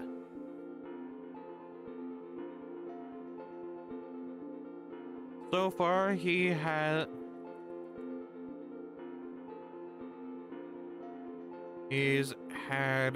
bad luck with the former and decent luck with the latter. There we go. I rolled over my toes. Oh, laugh at the clown.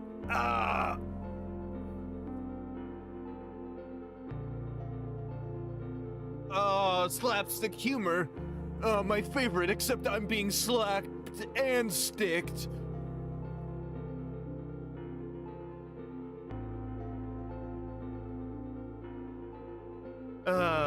There we go. Very cool.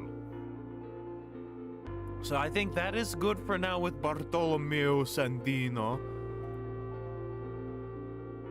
Now for Tanya Goodfinds.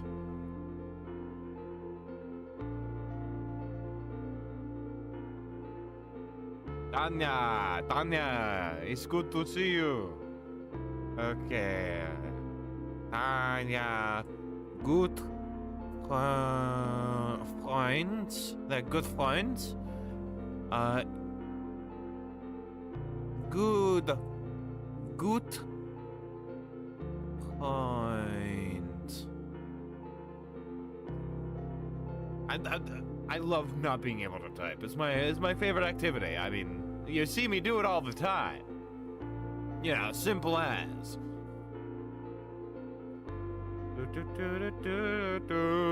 Alrighty. Tanya, good friends is a woman from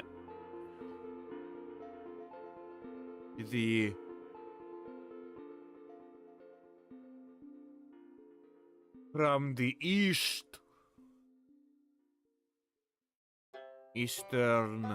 city-states.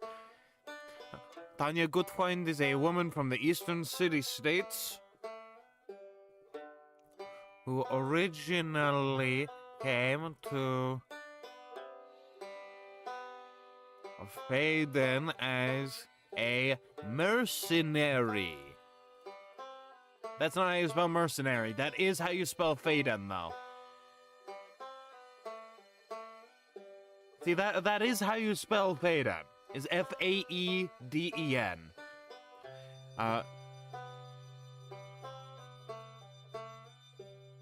See, I made the name. I get to call it. I get to spell it however I want.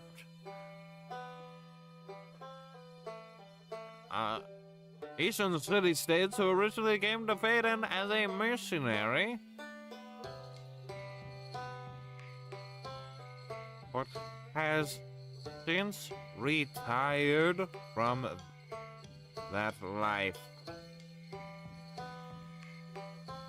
Now residing in Narrowhurst with her wife. That's right, lesbian mercenary. Oh, with one arm and a Zweihander. Technically, it's a would it be an Einhander? No, because like it's meant to be a two-handed sword, but it's a. You know, she can kind of only wield it with one hand right now.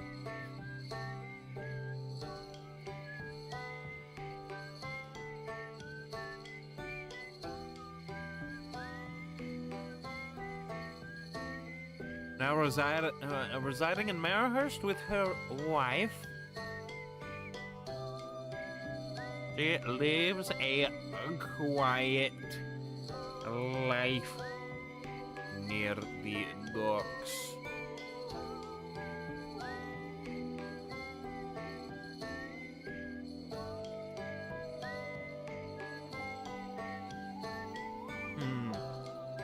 What should she sell? What should she sell? I want to go into what she sells a little bit. And it's not seashells by the seashore. It's not that. It's not that. That's somebody else. Get it right. I'm poking through the screen even though you didn't say anything. Get it right.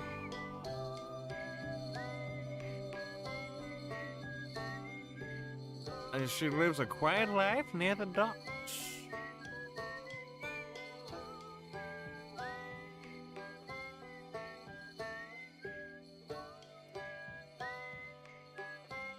Is known for reliable equipment.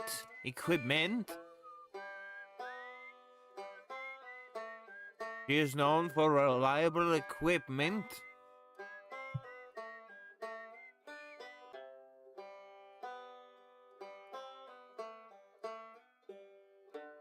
And very strong rope.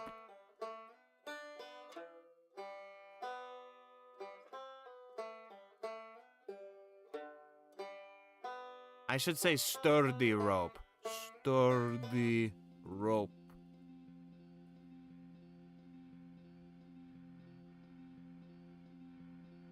There we go. I don't necessarily have a whole lot to say about good points, I suppose. Good point is slow to trust, but a reliable friend to those who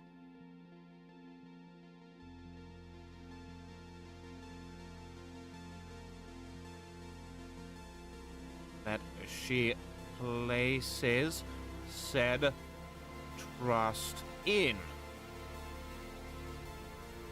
There we go. Very good, very good, very good. Yes, yes, yes. You know, not to toot my own horn, you know, tooting my own horn on stream would be breaking TOS, but to toot my own horn, I think that a lot of my characters in this, like, you know, in the setting so far, have been some of my best. Yeah, I like them a lot. I like them a lot. Yeah, they make me happy. Give me but a moment. Give me but a moment, my dear friend. I'm morphing. I'm transforming. It's so painful. Ah. Ow. My skin is turning to wood. My suit is being replaced by a witch's hat and cool robes. Ow! Oh dear God! Oh, the pain. Oh dear God, the pain. Oh! All right, I'm here to give you a fortune. Oh, that voice is a killer. Oh.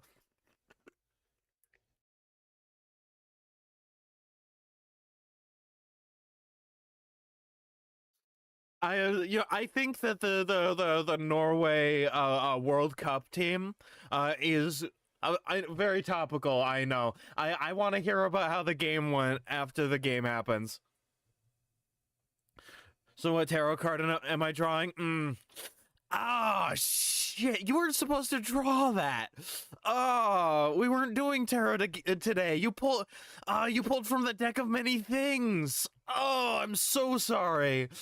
Yeah, that card means that there's a demon after you now. Yeah, I'm sorry. Yeah, the demon hates you. Yeah, dude, I'm sorry. You're gonna have to run. It's after you. Man. Oh, sorry about that. Listen, there's nothing I can do about that. Listen, don't shoot the fortune teller. Oh, fuck. Yeah, no, the demon is after you. Oh, shit. I am so sorry. I can't believe the French won. Ah! God damn it. I punched through the wall. But yeah, no, your fortune is that you pulled the demon from the deck of many things.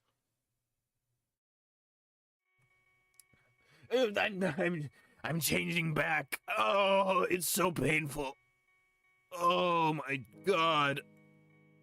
Oh, this is never good. Oh, never gets any easier. Oh, never get old, folks. Oh, oh, my legs are growing back. Owie. Oh. This totally isn't a bit to get wrong one. I'm turning into a dog. No.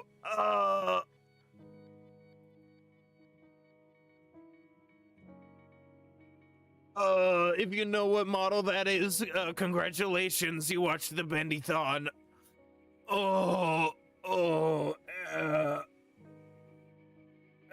And we are wrong one back.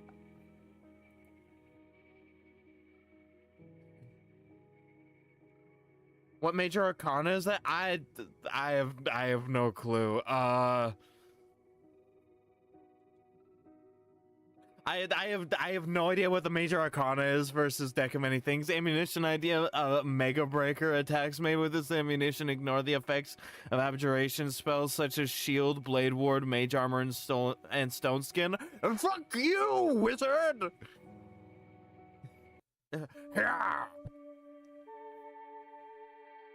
By the way, ad break in about 2 minutes 30 seconds. For those that practice, you know, for those who are of the ad break religion.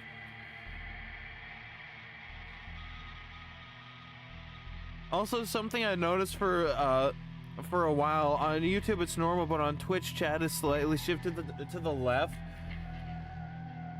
Thank you for letting me know. Thank you for letting me know that.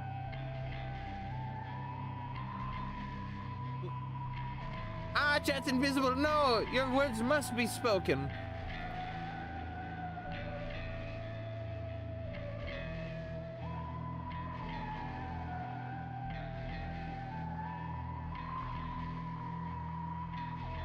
I will fix that later on my main monitor, actually.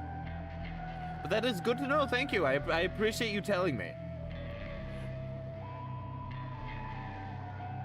Yeah, joke's on you, I'm subbed. I know, as I said, for those who practice the ad break religion. See, you're non-practicing. By the way, whenever you get the chance, remind me to do subscription badges. Because I need to do that with you know, with my fool, buffoon, and a goose tier subscribers.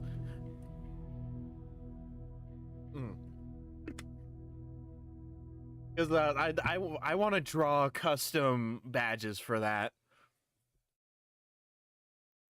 Do subscription badges! You rip my skin off. There's a tentacle monster underneath.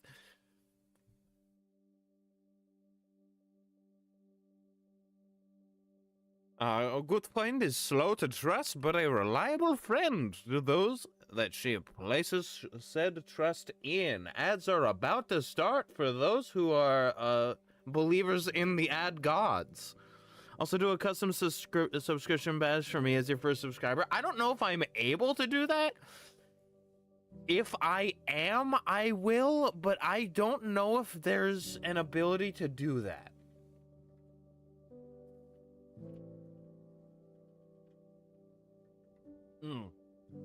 Water, splendid, marvelous. And it's telling me that the ad break has started. So now we have entered the ad zone.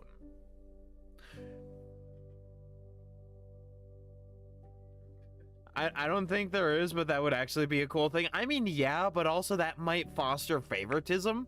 And like, if it's like, first subscriber, which is very special and cool, I think that might, like, at least in their mind, be like, oh, that would lead to things being bad in the community if, like, the first subscriber got special privilege over everybody else. And so I think that's why they didn't do that. Maybe, unless they did.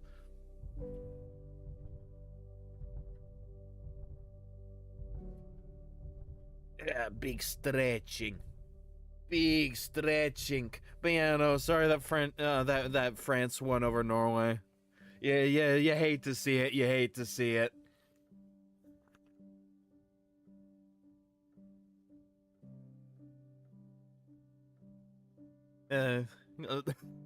God forbid Norway wins.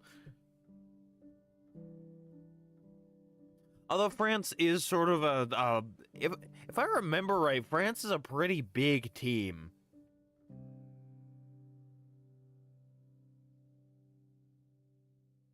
Right? Like big and very powerful and big. Like in terms of the World Cup. I think this might be karma for the Normans. Ooh, yeah. I mean, the Normans, like, the French ended up subjecting England to the Normans, so honestly, you know, who's really gonna get karma for the Normans? Who knows? Maybe nobody. Because, you know, yeah, some Vikings, like the occupation Viking, went down, started a kingdom in Normandy, and then they went up into England. You know, the time old Viking tradition of raiding England, the supple England, and then they took over the place. Again. As tradition dictates, like such as the Dane law.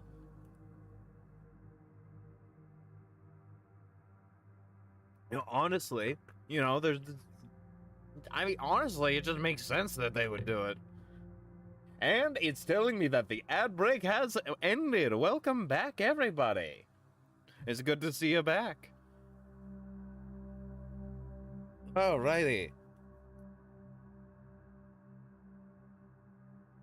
Anya is a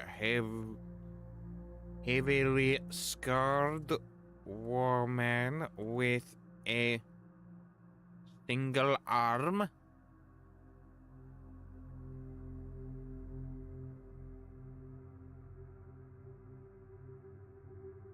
And wild straw. Not straw. No, simply not. Vienna, indeed. Hi, Vienna. Welcome back. We are once again returning to talking about the big, strong, heavily scarred woman.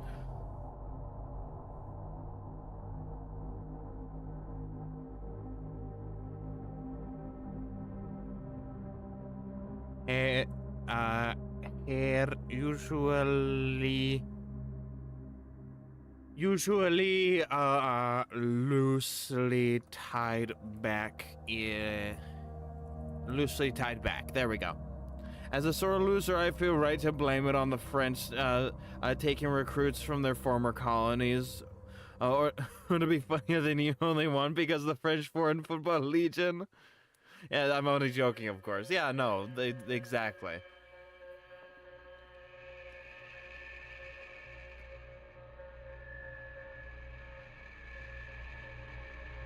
You know, France likes to pretend that it doesn't still have overseas colonies, but it does. It fully does. A lot of countries in Africa still use different francs, which are of course based off of the French franc. You know, I was about to say what can you do, but you can bring back the guillotine. That's what you can do. Hold on, I'm getting a knock on my door.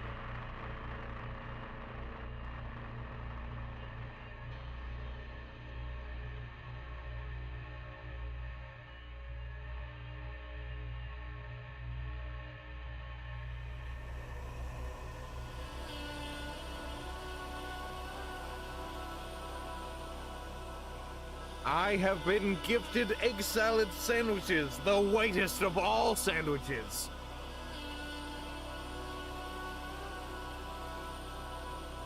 They are on a very white platter as well. Now, really increasing the caucasity of the stream right now. The wonderful, joyous even. Mm.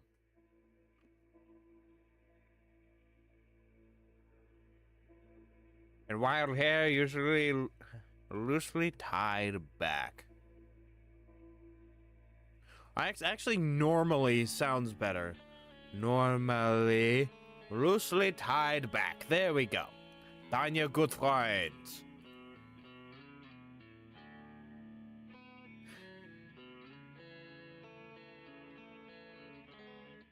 They take dope, scandal-riddled athletes, let them knock on the door of the French Foreign Legion. Oh, let me see. At midnight and take them in, give them new identities and give them French citizenship in return for service in the Football Legion. I see. Like how the U.S. does with military conscription. I was like, if you join the military, you could be a citizen, which they did for a lot of native people, and then a lot of times didn't give them citizenship on their own fucking land, but you know. Not really gonna go into that too much, but you know, it's like that, but football. You know, maybe you should call it soccer, because they sock them unconscious and then take them away.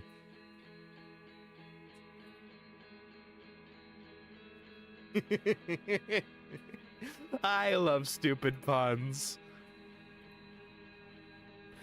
Sean Doheny, Jean-Marie Rousseau, Dolly Fisher, Bronwyn Pierce, Bartholomew Sandino, Tanya Gutfreund.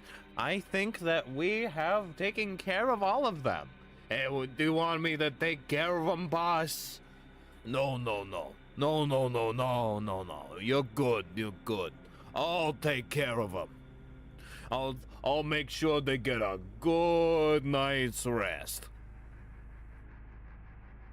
Yeah, but the U.S. generally doesn't take criminals for that. Don't worry, we make them criminals.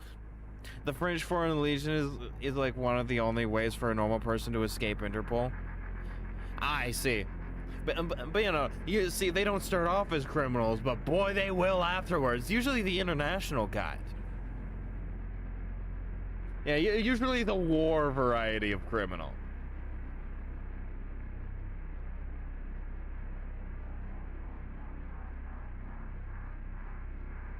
You know what they say, war crimes, schmore crimes.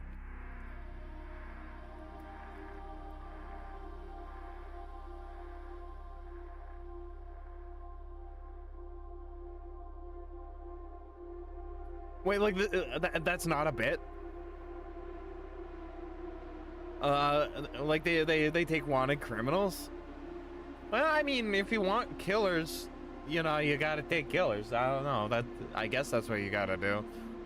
Or you could just bring them in young and then convince them that it's the only way for them to get a good life, and then you know, rip their identities down and rebuild them into killing machines. And then, you know, once they're done killing for years overseas, just drop them back into civilian life. You know, then you'll get some killers.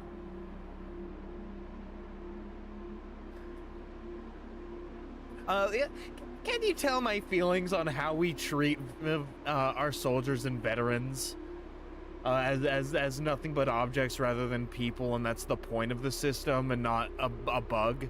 That's a feature, not a bug.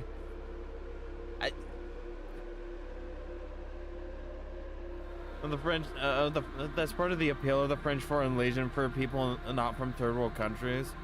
I see, of course. Oh, that's why. Okay, that's why there was an arrow telling me I could continue. I backtracked, of course. Yes. Oh God, I just remembered a big thing I want to do. I really enjoyed doing the Bendy-thon. But like, what if I did that with games that were all actively good? Like, let's say, the different chapters of Deltarune. What if like sometime way later, I do a Deltathon where I do the Deltarune chapters?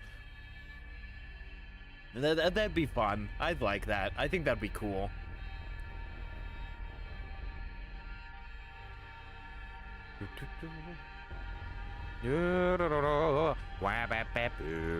I am lost by my own notes. My own notes have abandoned me.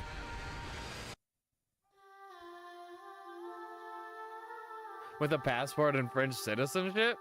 What? Why would you want to be French? Like, I guess that's the big thing. Like no joke, I guess, or that partially joke, because like everywhere but Paris, from what I've heard of people that have been to France or lived in France or are French, is that most of France is actually really good, like genuinely really good, and then there's Paris. So I guess if you wanted to be French, just don't be in Paris, just don't be Parisian. I suppose. Like maybe live in like Montpellier or something like that.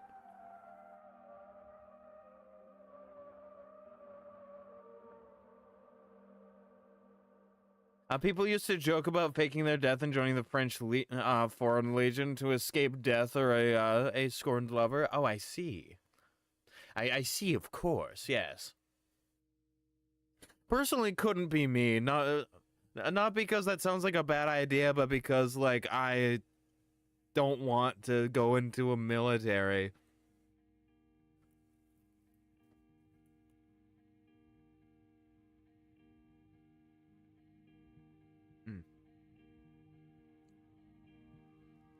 If I get drafted, I will shatter my leg. Like, I will make sure that it never heals back right, so they can't draft me.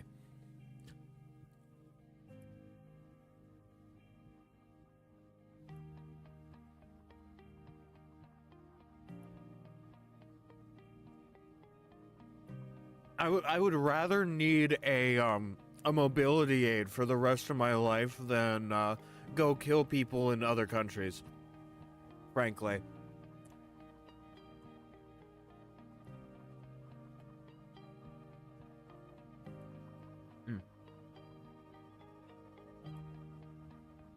Also, I apologize. You know, it said that it's rude to talk while eating, and I just did that. I apologize.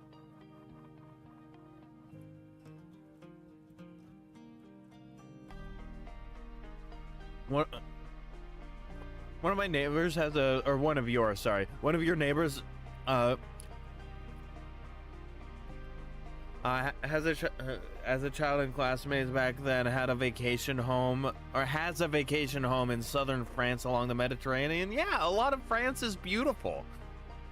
Like, a lot of France is very similar to places in Oregon, which is to say, beautiful. And then there's Paris.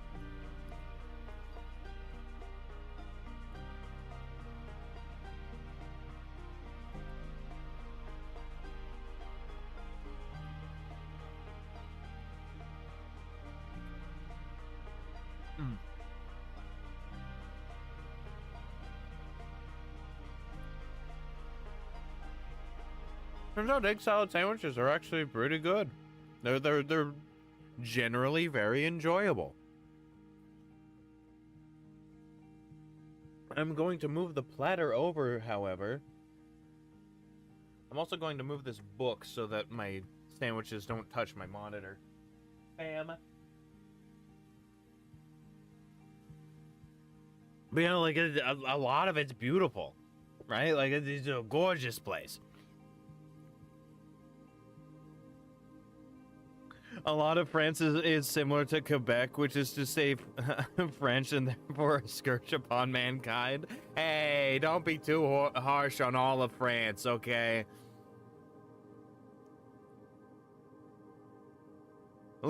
Listen, okay?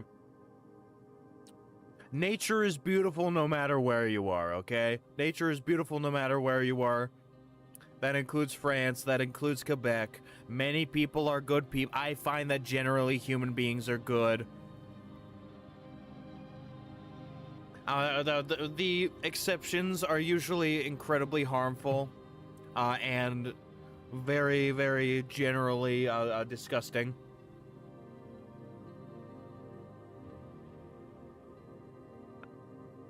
I mean, yeah, but here's the problem, though. Paris is very defensible.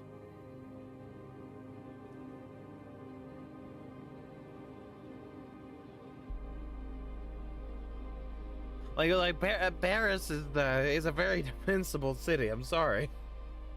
I'm sorry, the rest of France.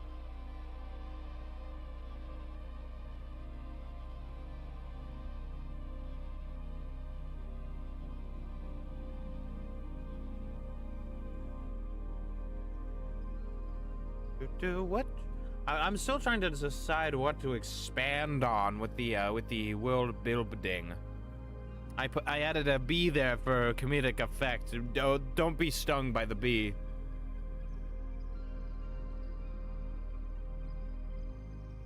I could add more to the giants. I think I definitely could do that now that I finished the merchants. The merchants, yes. Tell that to Field Marshal Helmuth von Moltke.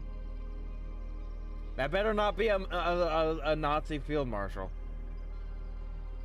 Because all Nazis can get fucked and murdered, and honestly should have been hit harsher, way harsher. I don't care if we needed to go to the moon. Those Nazi scientists needed to die. Helmuth von. He's before their time. Moltke. The elder, I assume?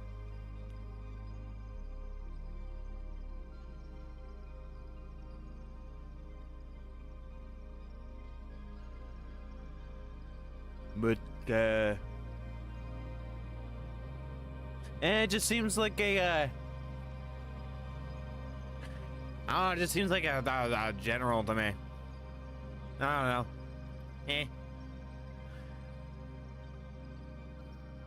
Oh, in the Franco-Prussian War. Okay, that makes sense. All right.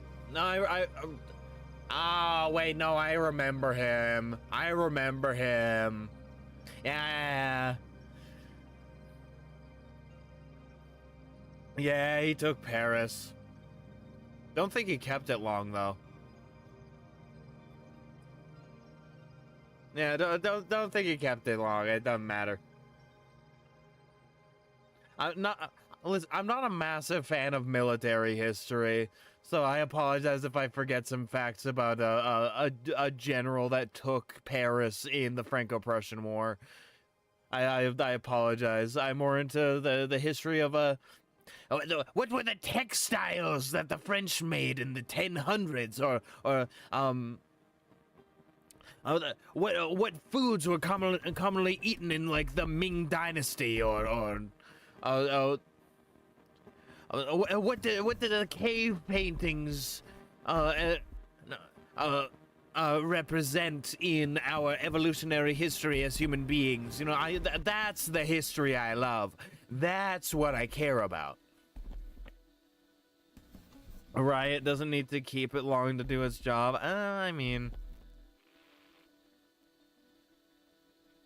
yeah, I have an unending love for the creation and development of human technologies and how that's associated with our development as human beings and our progress of thought and all that and what people did in their everyday lives, right? I love the Roman fast food. You know, the street food. I love their street food. I love the fact that they gambled even though they weren't allowed to for the longest time. Firstly, a precursor to denim and rice in that order. Damn. Neat. But also, genuinely, that's fascinating. And also, I love that denim is a very specific way of, like, what is it? What's the phrase? Weaving. It's a very specific way of weaving. It's very cool. It's very awesome.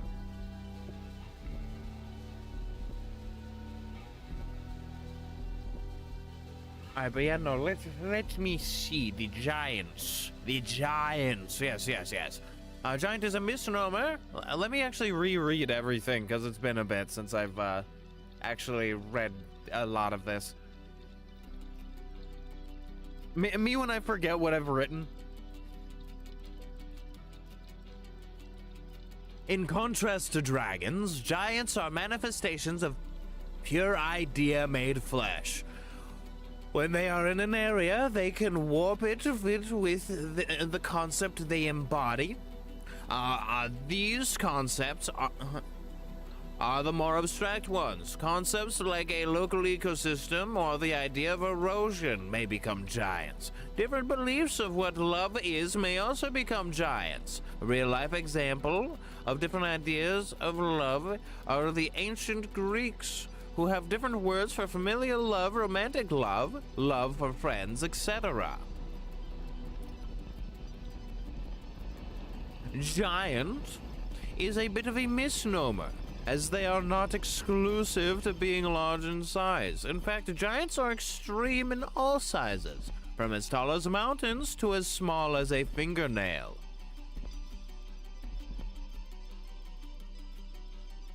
The smaller giants, in quotes, can often be mistaken as common spirits due to their stature. A size queen's best friend? Exactly, yes.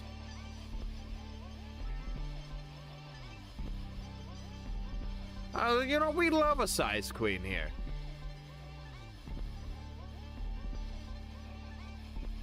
The smaller giants can often be mistaken as common spirits due to their stature.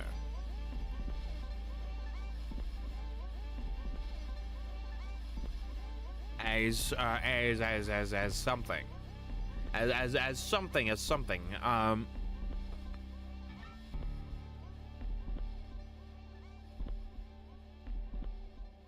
Which often leaves those that encounter them surprised when one... A size queen's best friend? Exactly, yes.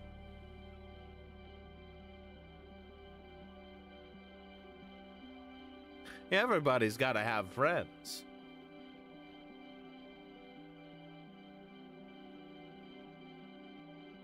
It often leaves those that encounter them surprised when one casually destroys their house with a sneeze.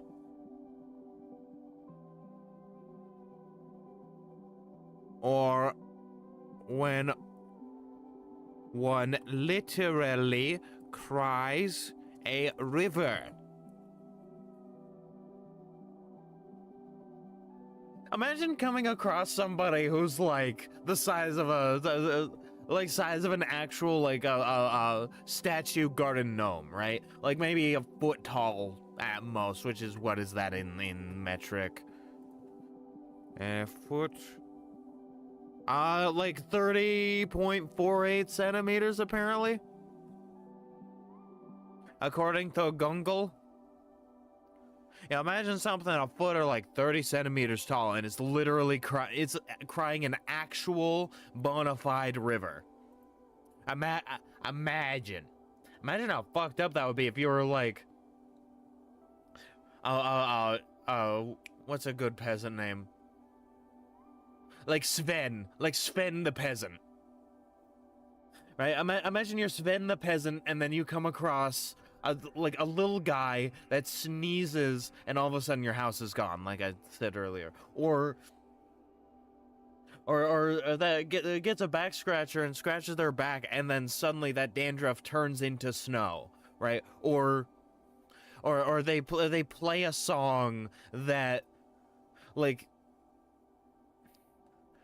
oh, I don't know if I want to actually put that in, but they play a song that makes people feel very lovey-dovey, is what I'll say. All over the place, everybody. Yeah, everybody of appropriate age. Don't want to get messed up with it. Like, it's still messed up that it's making people feel a certain way. Don't want to get too bad. Let's just say they play a song and love is in the air.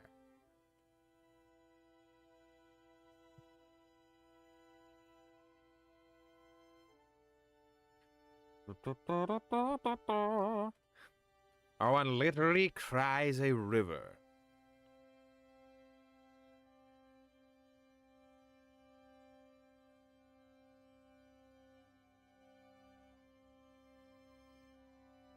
Many are hermits, choosing the company of the natural world over the company of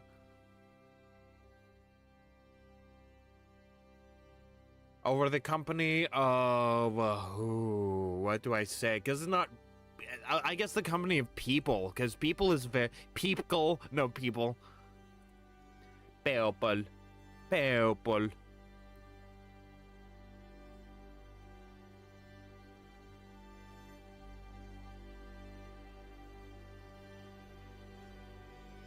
Many are hermits choosing the company of the natural world or the company of people, while others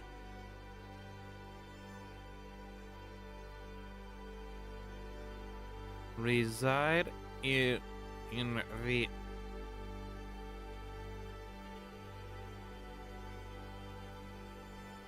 densest. Hold on. Densest. Okay, est. It's EST, not IST. Hold on. Yeah, that makes sense. That makes more sense, honestly. Yeah. While others reside in the densest city centers,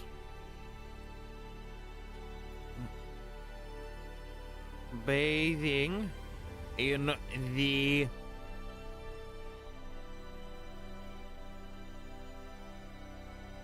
energy of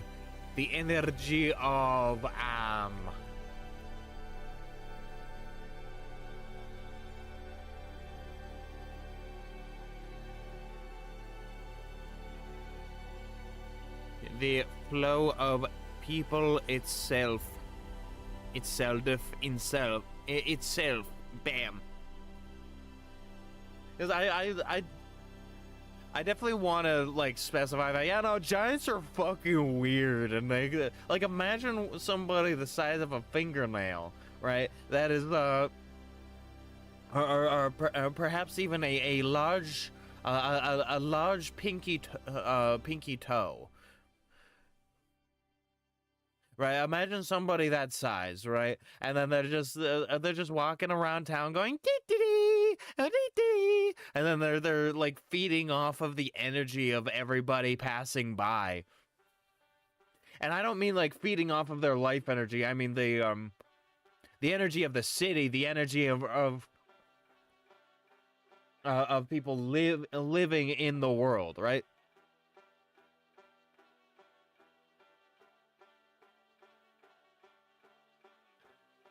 A giant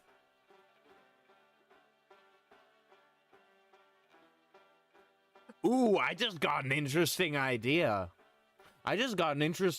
For a giant. Oh, I just got a really interesting idea. Imagine a giant that's a manifestation of the idea of mourning, like mourning, like mourning a loss. Right? Imagine, right? And like, you can't tell where like the black robes of mourning and the person begins and ends because there is no distinction. And like, and like they remember all those that are missed, right? Imagine like that concept. That is so cool. That's so cool. I need to put that down immediately. A giant that's a manifestation of mourning may appear as a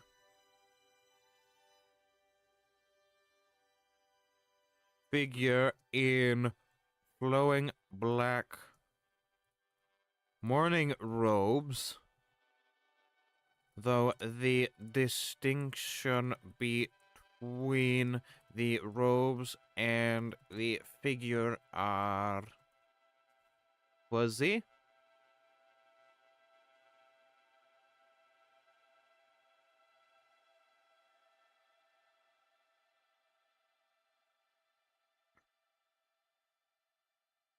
Who remembers all those who are missed? I love this idea. This is an awesome, cool idea. You know, honestly, like, there's a lot of stuff in this setting that I absolutely adore. I think one of my favorites definitely has to be the giants so far. Giants in quotes. Or like they represent abstract ideas like mourning or brotherly love. Hey, welcome in the chat, Dr. Lion. Happy Pride. Yeah, it's good to see you here. We're working on we're working on some world building for my setting Faeden. We worked a bit earlier on some merchants in the in like the docks of the city of Marrowhurst, which is sort of the largest city in the region. I accidentally bopped my microphone with my thumb. Epic thumb fail lap at this user. And after doing that, I started working on adding some stuff for giants, which are a little weird. I'm coding on some play-by-post tools for Lancer currently. Ooh, I could talk about Lancer. Oh, I could talk about Lancer. I absolutely adore Lancer as a system. Like it is one of. Thank you, headphones. It is one of my favorite combat systems in tabletop games right now. Like I feel like it's lacking a little bit in the role-playing aspect, but that's because it's built for the mech combat. You know, the stuff where you're just the pilot and everything. It's like it's a little bit lacking for my taste, because I also like a little bit of not world building in there, a little bit of drama. Proud Atlas Rain, even if everybody says it's underpowered. Listen, I'm a basic bitch. I've been mostly playing in Everest. I'm still in my first game. It's a bit of a hiatus, but like I enjoy the Everest. It's just generally a very good mech, and I wanted to be a really fast swords person, and I learned statistically you can make the Everest the fastest mech in the entire game of Lancer. Yeah, the John Lancer standard, exactly. But yeah, no, like the Everest is the fastest one.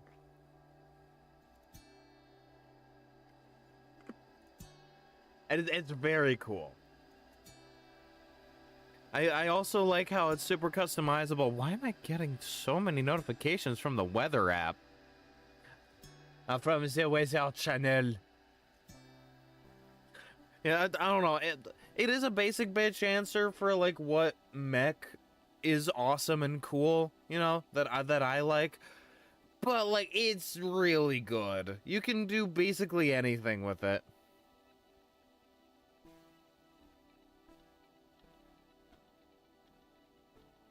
You can't always use a JK1 as well as a size half, though, for more speed. I mean, yeah, but also, like, a size 1 is not too bad.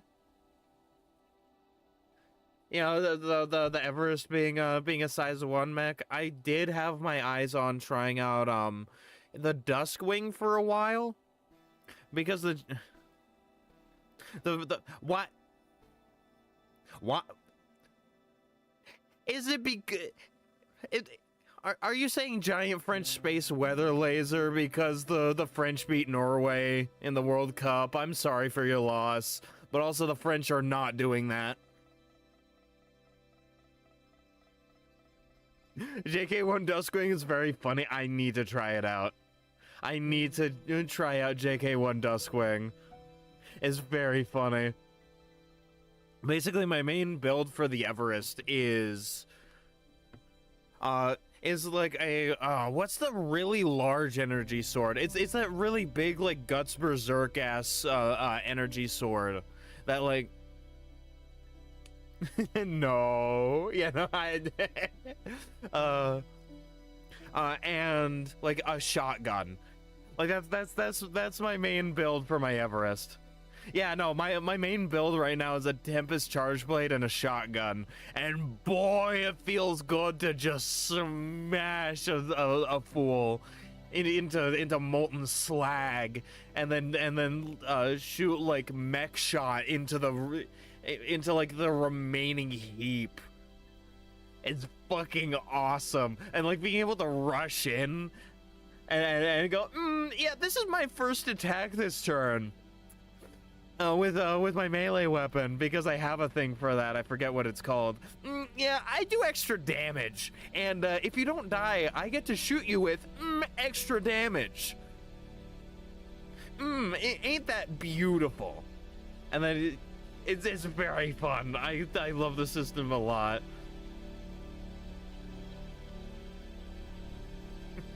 It's amazing. I love the system.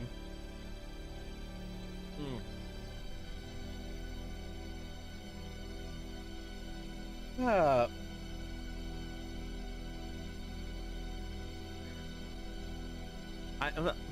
have an Opcal chain axe, but I flavor it as a gut scale chain sword for my Atlas. Ooh, I do love a chain sword. It's very Warhammer. Oh, what's the mech? What's the mech? Hold on.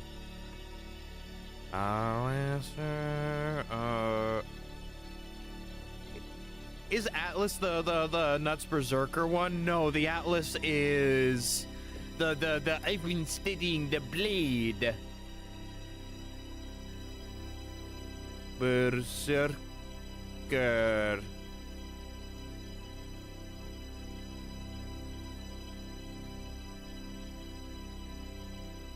Mech. I need to specify mech.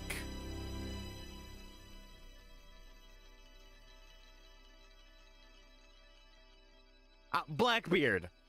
Yeah, no, like a Blackbeard, I think it was.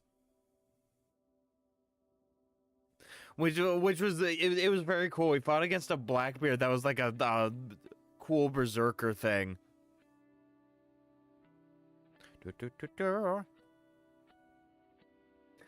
Listen, I love anime bullshit in my anime bullshit mecha game. I love mecha. It's great. I love being a mech pilot. I love being in Tabletop Armor Corps.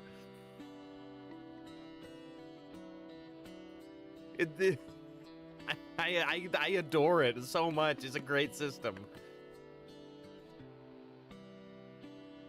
Like, you know, I haven't actually played Lancer in a bit now for reasons of the GM just wanting to play other games and run other games, which is completely understandable.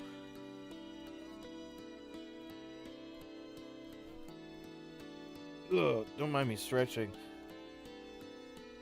Alrighty, it is about 3 p.m. and I have a session 0 later, and I want to make sure to have time to do some stuff before I actually, get to doing that.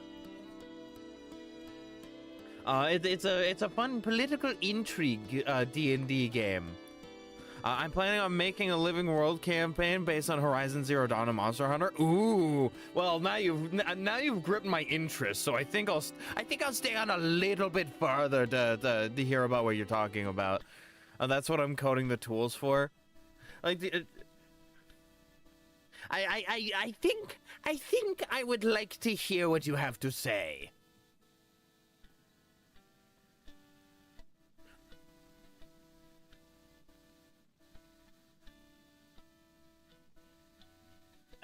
I keep stretching and more things keep popping. Help. It's like I'm some sort of puppet. Like I'm some sort of puppet, meat puppet. Man, this setting that we've been working on for a while is also sort of a living world thing. Like, it's meant to be not necessarily a sandbox, but like, it's meant to be more of a place where games can happen in, versus like a purely narrative-focused world. Right, like there are characters that do things, and those things have consequences, and those consequences and the actions form the story. Plus, like pre-written adventures that I'm working on for this setting, where like there is more of a narrative. Isolated colonial planet, where the managerial NHP has cascaded and printed an army of drones to hunt down the colonists. Generations later, you have hunters taking down drones to get scrapped to build mechs for bigger drone hunts and tribal warfare. Oh, well, fucking awesome. I'm fucking stoked. I'm stoked to hear more. Hopefully I get to hear more later. Well, I mean, but in all seriousness, I would like to end here, so I am going to my just chatting, and I am going to do my ending read, if that's fine with everybody. You know what? Fuck it. Not just if it's fine with everybody. I'm doing it. I just hope you're okay with it. I've been Bajongles. You can find me over here on Twitch, Tuesdays, Fridays, and Sundays. Tuesdays is at 12:30 because I have class and I need to get home. And on Fridays and Sundays, it's at noon Pacific Standard Time. I'd much appreciate a follow. And speaking of follow, you can follow me over on Blue Sky and Tumblr, both at BigBoyArt1, username Bajongles.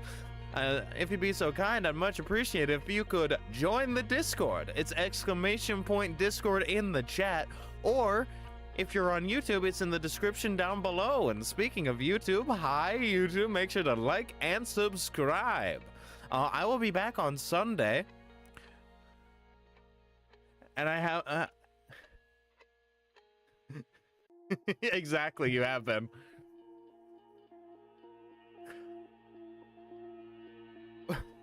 I love that it did that twice. Once because you did the chat, and another time because it was just the schedule. That's awesome. Thank you, Nightbot.